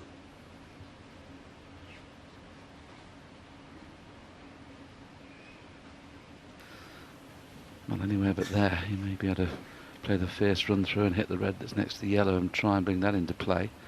Otherwise, we're going to have to leave one of these reds at distance. That's what he's looking at now. Maybe it's a little too straight to bring either red into play that's either side of the middle pocket.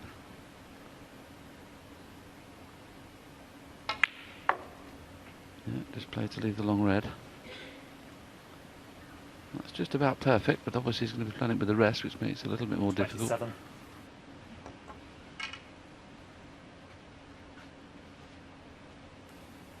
Well, I hate to put the mockers on him, but he's played 6 rest shots in this match and potted 6.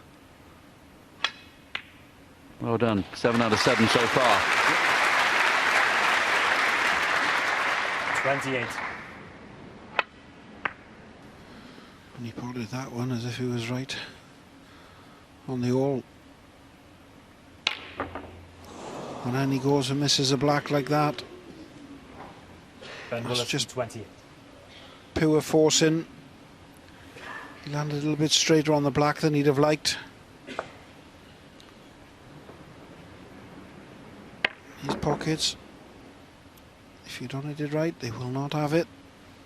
Very tight.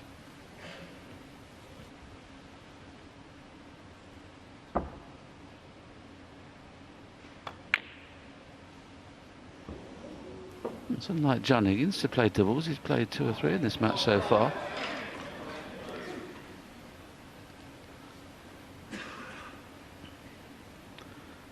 Well, amazing enough, he can just screw up near the blue somewhere. Well, he's got the slightly the wrong angle, so he's going to have to play for the loose red now. He hasn't got an angle just to drop on it. So probably the best choice here would be to try and move the red.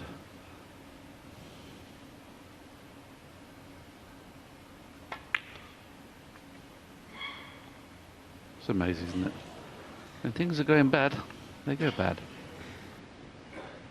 6.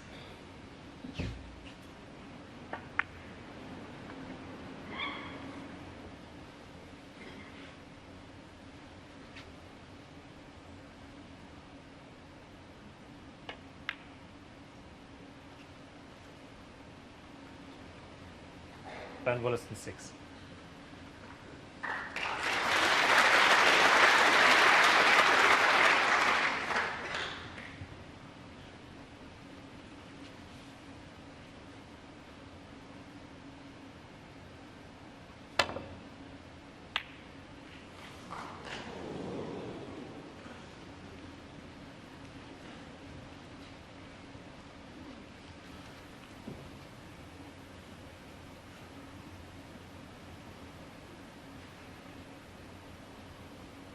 Ben could have a little go at the double with this. Into the left corner and drag the cue ball towards the brown and the pink. He can't leave nothing on. Well, he did go for the double. He couldn't leave nothing on with that shot. Obviously, if it'd gone in, he'd have been in the driver's seat.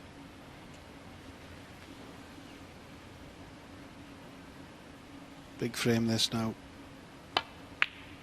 7-3, 6-4, and that red's going close. Well, I don't think John Higgins played that.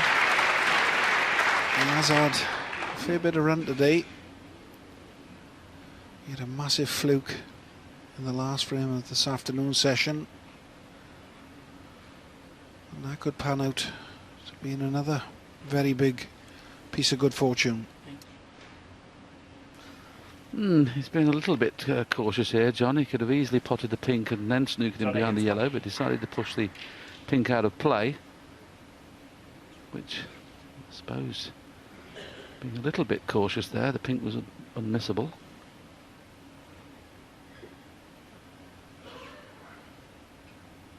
Of course, if Ben, scores 14 or 15 points, if he puts the last red colour and up to the pink, John Higgins will need the pink.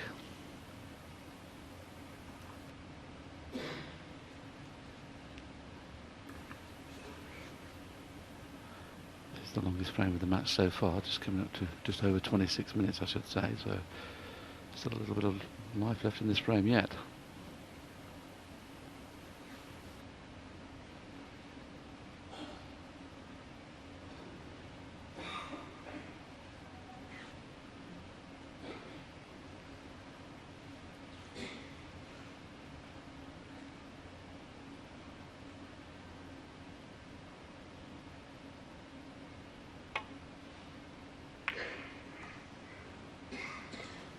Well, Ben's just looking at John to suggest that may have been a foul shot, but he wasn't sure.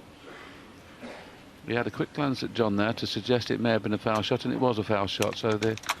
Oh, no, it's not. He decided to play the long rest.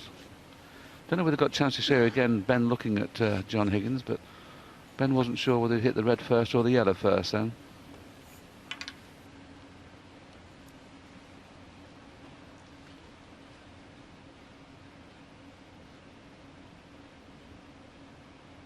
Fairness, where the balls have finished, even if it was a foul shot, Higgins would have played from where it is.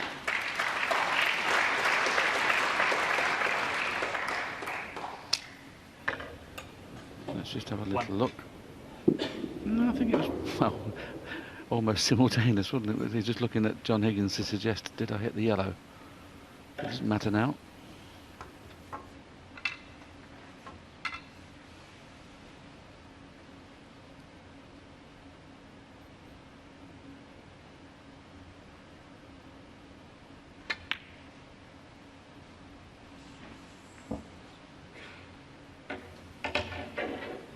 Be careful with that one then. Last thing you wanted was to run the cue ball through too far and land awkward cueing with the black. So one good shot now, yellow to green. 5. And that's very good. He's going to need the brown as well.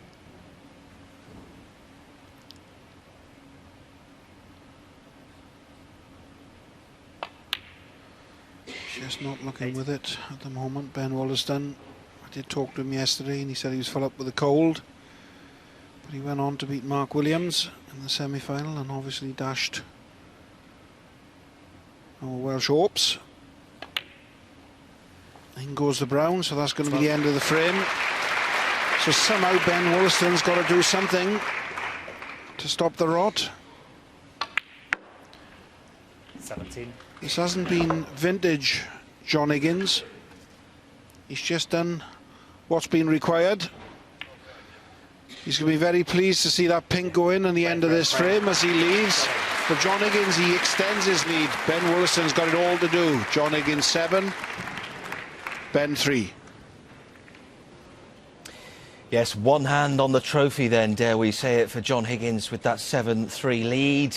While they take a little break, let's have a look at the world rankings. This is how they stand today. Higgins, in fact, has moved up a couple of spots, or one spot already, and he'll move up to 12th if he secures this win this evening. As for Ben Woollaston, well, he's already jumped from 36 to 26, and he will go up to 20th if he manages to turn this around and get victory this evening. So that's how the rankings stand at the moment, and we're moving towards that period where the World Championships are coming up, of course, and players want to secure that top 16 spot to secure automatic qualification for the World Championships. And Dominic, in case you were wondering, you'll be 32 in the world rankings when they come out tomorrow, after the Welsh Open is done and dusted. But Woollaston, as it stands, probably isn't going to be moving up to 20th unless he can pull something special out of the bag here. Well, you would think now there are 2 frames remaining in this little mini session of 4 before they head off to their mid-session interval cup of tea, and for me now Ben has got to win both. If he does that, he'll only be 7-5 down. He'll have a little bit of momentum going into the interval. You know, you never know, but at the moment there's not going to be any pressure on John Higgins at all, and if they share the next 2 frames, 8-4, it's a big ask from there. And this is not the Ben Woollaston that we've been seeing, and the one who's managed to pull off quite a few impressive victories to get to this point, is it? No, it seems to me, Ian, that he's come out tonight with no specific game plan. It's sort of, you know, try my hardest in the first frame, because the minute he lost that first frame, he seems all over the place now, Ben. He's making a multiplicity of different errors. He seems to have lost his way a little bit, whereas John is quite focused on his job in hand at the moment, and that's the biggest difference I can see between the two. Here comes John, and there looks a confidence in the way he's returning to the arena there. He's got a little spring in his step. I don't think really Ben can win this now. It's for John to lose. I think if John just carries on the way he is, he will run out a winner. Well, it is Woollaston who takes the break then in this 9th frame, but it's Higgins who has the commanding lead, 7-3. Good break off from Ben, but he has left the longest pot on, and John's just deciding whether it's worth taking the risk of playing the pot. And you can only leave the red on that's just behind the black.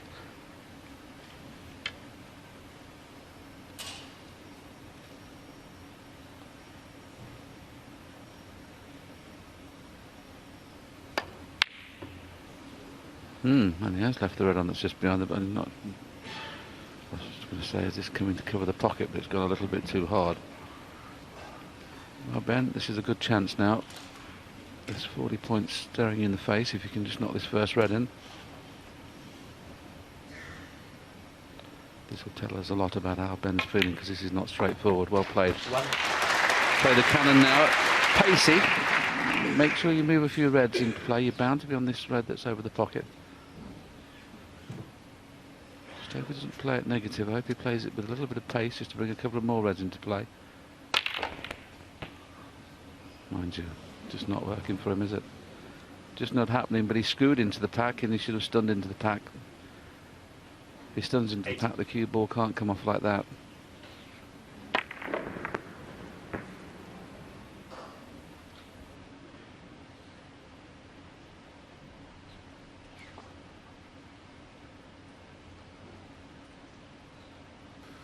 Well, due to the fact Ben's in a little bit of trouble. Here's a quick one for you, Willie. How far away do you think this Welsh Open is getting watched in the way as countries? I've just had an interesting message, which is quite amusing, really. What are you saying? Somebody from New Zealand or Australia or somewhere's watching? You've hit it smack on. A friend of mine, Gary Gillard, or Gilead, I should say, from New Zealand, who coaches the New Zealand under-21s. They've got a big match coming up with the Australian under-21s, and he said they're watching every single poke as this goes on, as it's getting covered. in New Zealand. So all the best to them in their forthcoming encounter in their under-21s championship. Well done, Gary. Keep the good work up, mate.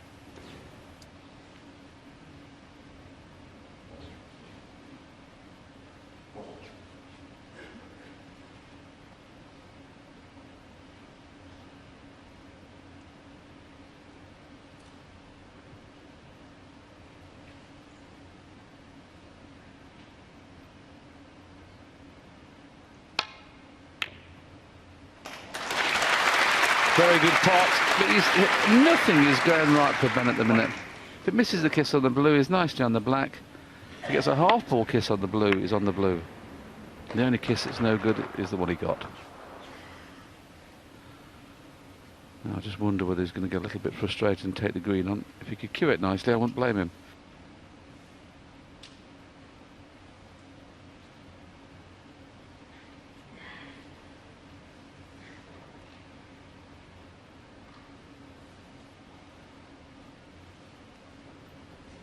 If he wasn't hampered, I'd fancy him knocking the green in, but the way things are gone and the fact that he's slightly hampered makes this a lot more difficult. Yeah, he was stretching, queuing over the pack. You're going to get chances, Ben, just got to be a little bit more patient.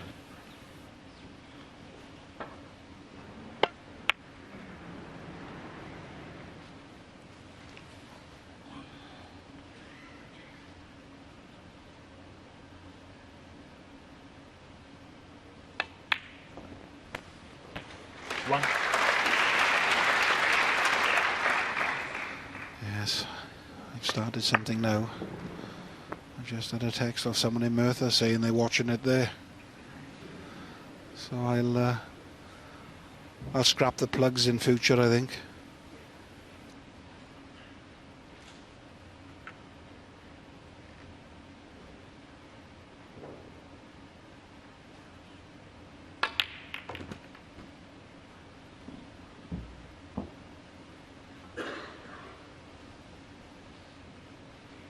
Eight. And don't we all?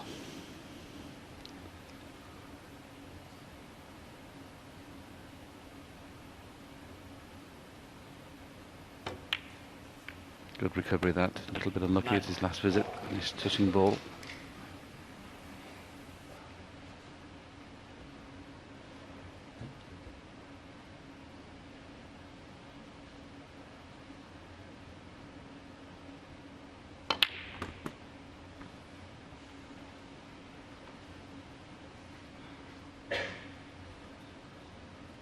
Sixteen.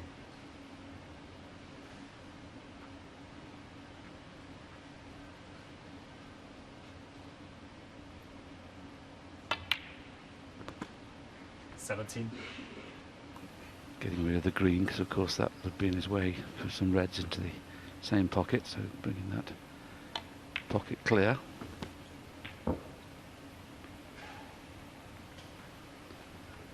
And you can see another 30 or 40 points coming without reply here, so Ben's going to be 20. Looking at 8-3. Looking a bit forlorn there in his chair, isn't he? For future reference, he wants to sit there looking 21. Confident rather than not confident. Nothing would give you more encouragement than your opponent to see you not looking a bit more confident than he is at the moment.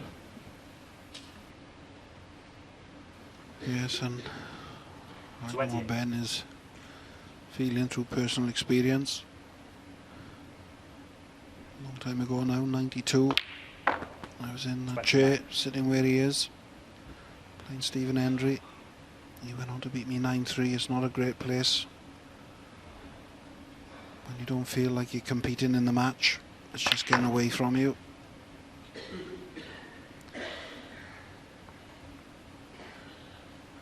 As we said, he has had his chances today. 36. He'll look back, and if he goes on to lose this match, and he might say that he lost it in the afternoon session. There's a couple of frames that got away from him that if he'd won, might be a completely different scoreline now, different attitude.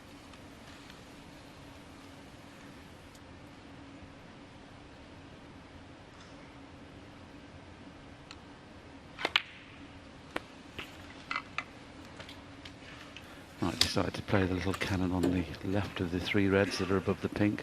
Doesn't have to, he can run through on and off the cushion for choice of reds, but 27. that cannon would win in the frame because everything would be available. Sometimes break build's a little different to some of the other players. He has played the cannon.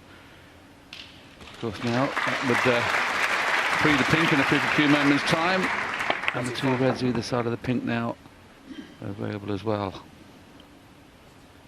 Always thinking.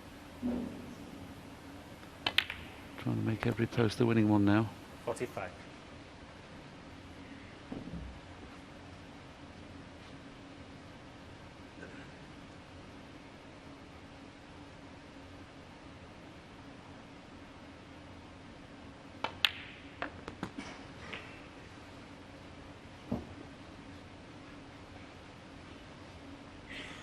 $52.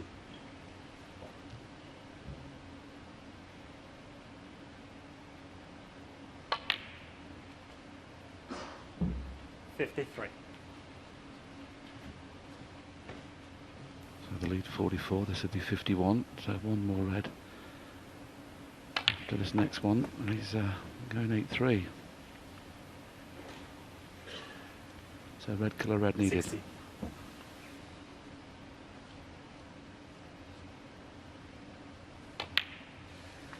$61.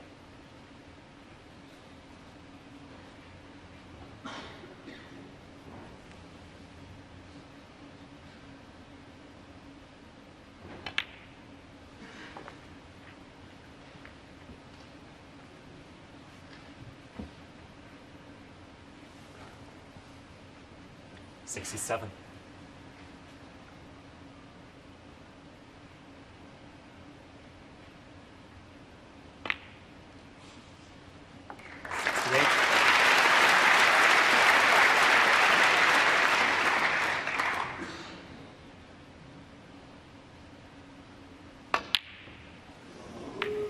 Oh, that's a surprising miss, but Ben's decided John Higgins, to come back to the 68. table, but Bowen Snooker's John Higgins will be 1 away from victory.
He'll be feeling elated inside that John Higgins hasn't had to do an awful lot in his opening 3 frames to have won them.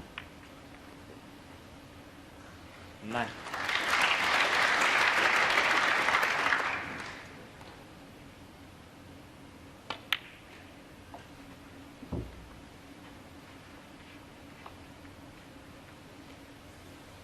$14. $15.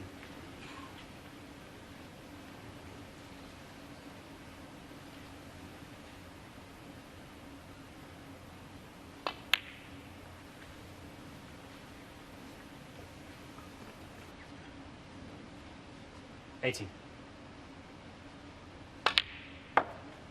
$20.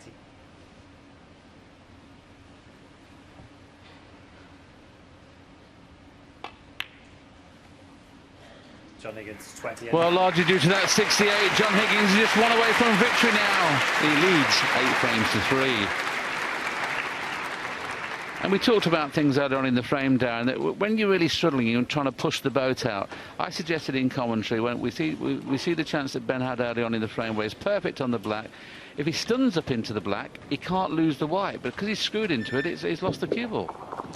Yes, he's very unfortunate, mind it has to be said, for the white to go there. He could have gone anywhere higher than that red would have still been on. But if he'd played the stun up, like you said, with maybe a bit of left-hand side and pushed through the reds, he was always going to leave that red the right corner.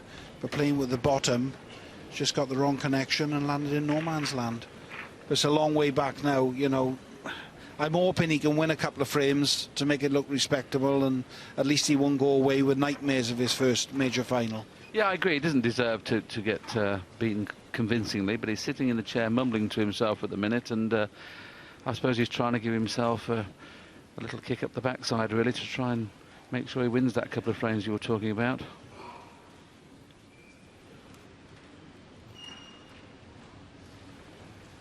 John Higgins will be feeling very confident indeed. Thank you, frame 12.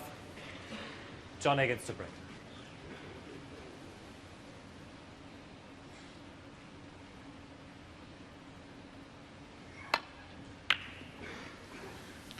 So John Higgins is breaking off, hoping this is going to be the last frame of this year's Bet Victor Welsh Open at the Motorpoint Arena in Cardiff. Obviously Ben Woollaston needs to win everything that's left to keep his hopes alive. I'm doing the injustice to say he already knows he's going to lose. He probably will be feeling that way. Like I said, every frame at a time. He's gone for the pot there. He's played that with loads of run inside, though. It's probably the hardest shot to play in the book, especially on these super slick cloths. I don't think he's done much damage, but this is a long way off.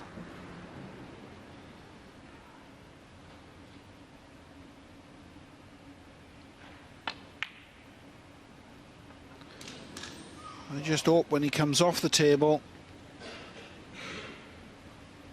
that he says he's enjoyed his experience. When you look at him, you would take a guess that that's not the case.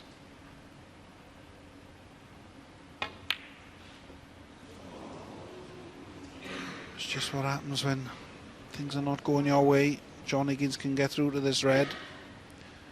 Only just.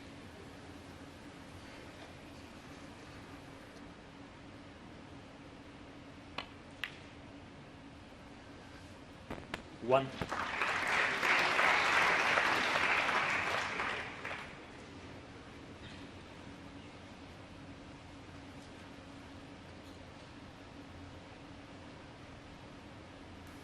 This is the shot that Ben had a few moments ago. You see, he stunned into the pack there. If he screwed into the pack, the cue ball would have come back towards the baulk cushion. I saw the black cushion, I should say. So it's very similar to one that Ben had in the previous frame.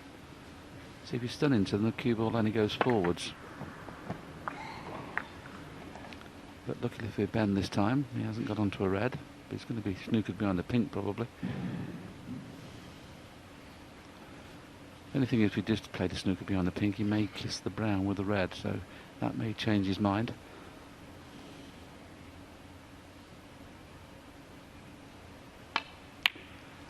Yeah, the brown must have been on, otherwise he'd have played in behind the pink.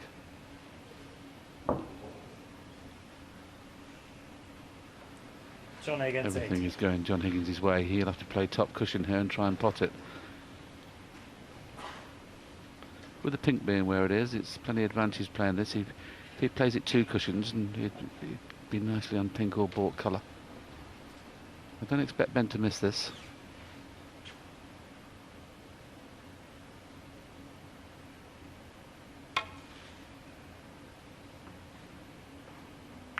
Oh, you can't believe it. A fraction away from getting it. Just needs to hit the cushion about an inch further up and he would have potted it.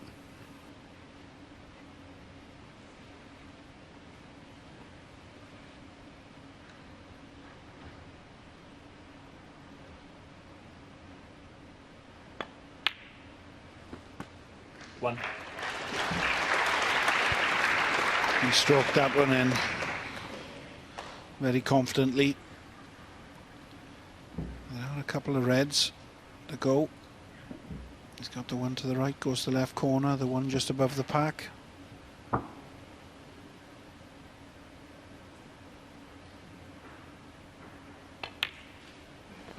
That's what he's played for. Almost red. He'll already be looking at this. This is his chance for frame and match winning effort. He's never struggled closing matches out. That's been one of his strong points over the years. It is good to see him back, playing somewhere near his best.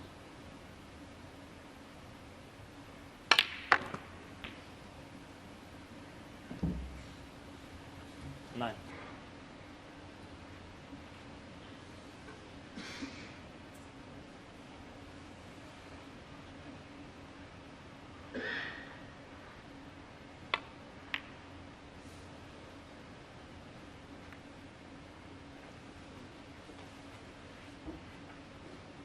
$15.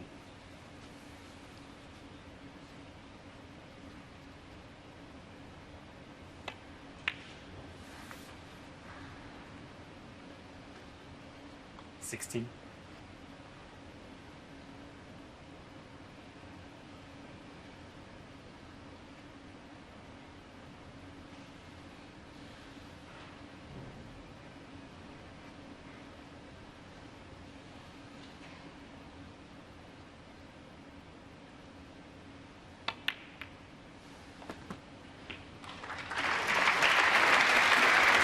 Very well controlled shot.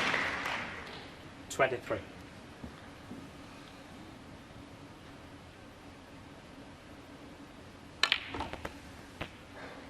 $24. He's gone very straight on this black. There's a red just at the top of that cluster. It'll go to the right centre. Well, he's playing the deep screw, so it goes to the left corner as well. That's the red. Thought he'd play on. 31. This is the key shot now. He needs a nice angle on either the black or the pink, depending on which way he wants to play it, but he's got to leave an angle to get into the bunch. 32. If this cannon goes right, well, he may have come too straight. May have to play for the one that's in open play into the middle. Got a slight angle, he may be able to play a deep screw into the pack, or run through off one cushion by the look of things. Played this done up into the pack, and has he got on anything? At first glance, no. So Mark, I can say Mark Selby there. Ben 39. Woollaston has got a reprieve. He's not on anything.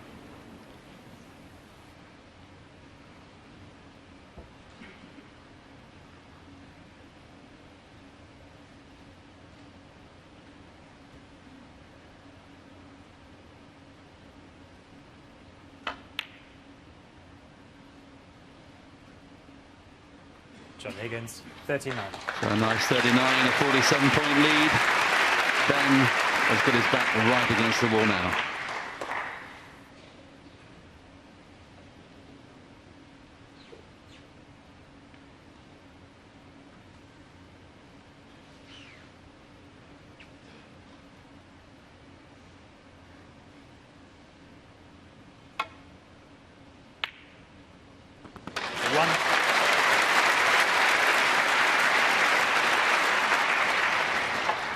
Shot.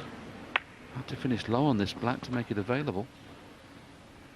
A lot of pressure on this shot though when you're 47 points behind coming to the table. You know this could be your last shot if it doesn't go in.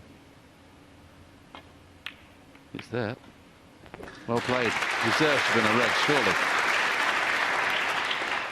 Just not happening, I'm afraid. 8. He must have kissed the red. He could have easily stayed over the middle.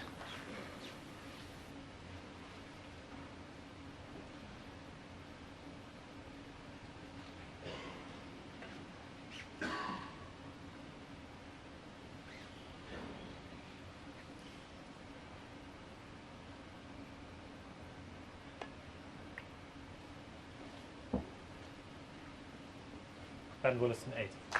Very good shot, well played.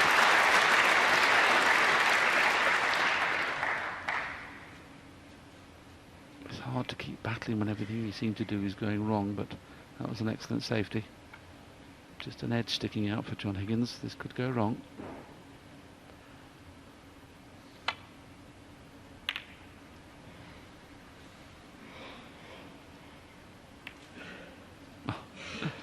It's amazing that if he kisses full ball, he could have played the pot. If he kissed half ball, it makes it a little bit more difficult.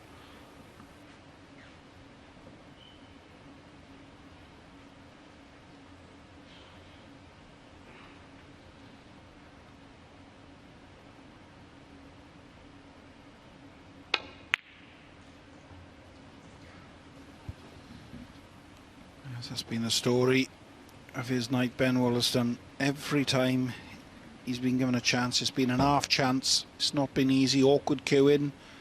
Can only just get through to the potting angle. You'd have expected to go closer to that one than he did. But he's had no table time, very little. But if he doesn't kiss the brown, he's got a chance of getting away from it. It's just kissed the brown, absolutely full ball. So left another chance for John Higgins.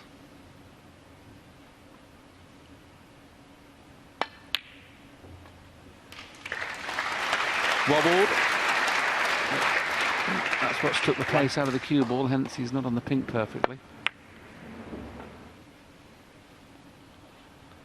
Knowing if John cuts this into the middle, he's bound to career into that group of 6 reds. If the pink goes in, every chance now he will win frame and match. Well, he's playing the black, so he's still playing the cannon.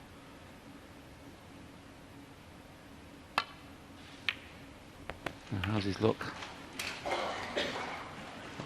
Is he on this red? I think so. 8. Perfect. And the remaining 4 reds around the pink spot are lined up like soldiers. 9.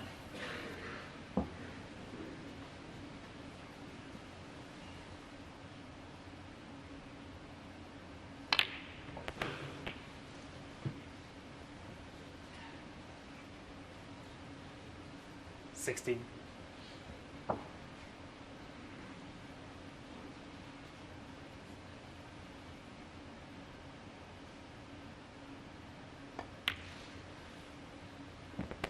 17.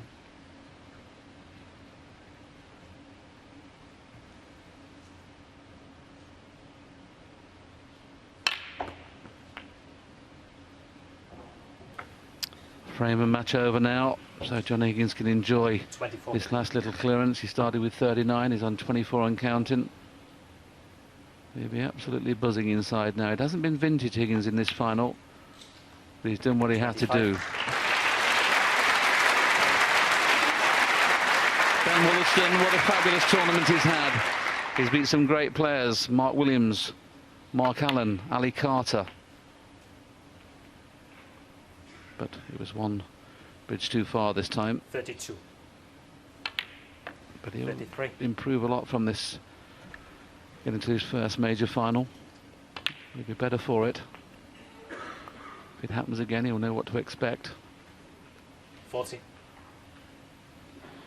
Shouldn't be too disappointed. He's done really well this week. 41. And John Higgins, what a buzz it is now, having not won a tournament for quite some time. I think he's probably the oldest player to win a ranking event now for a long time. I think Jimmy White was the last oldest player. 48. 49.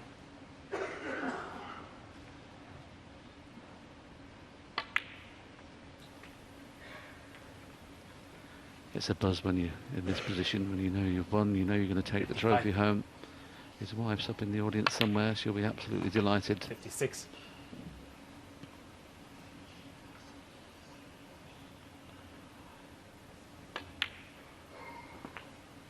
No chance of a century, of course, there's not enough points on. 63.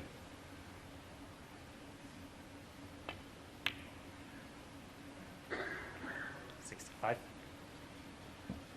Just didn't happen for Ben tonight. He's had a few half chances, but everything seemed to finish awkward all the time. On the other hand, when John 68. Higgins missed, he didn't leave anything on. 72.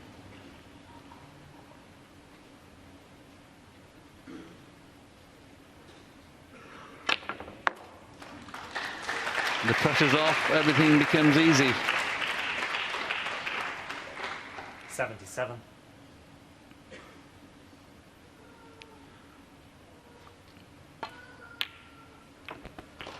What a great performance from John Higgins. He's back in the winner's circle again. He talks to Ben Woollaston. Ben will obviously be very disappointed, but a delighted John Higgins gets a standing ovation from the crowd. He knows, and they know, it's been a long time, but he's absolutely delighted to be back in the big time. John Higgins wins the Bet Victor Welsh Open for the 4th time.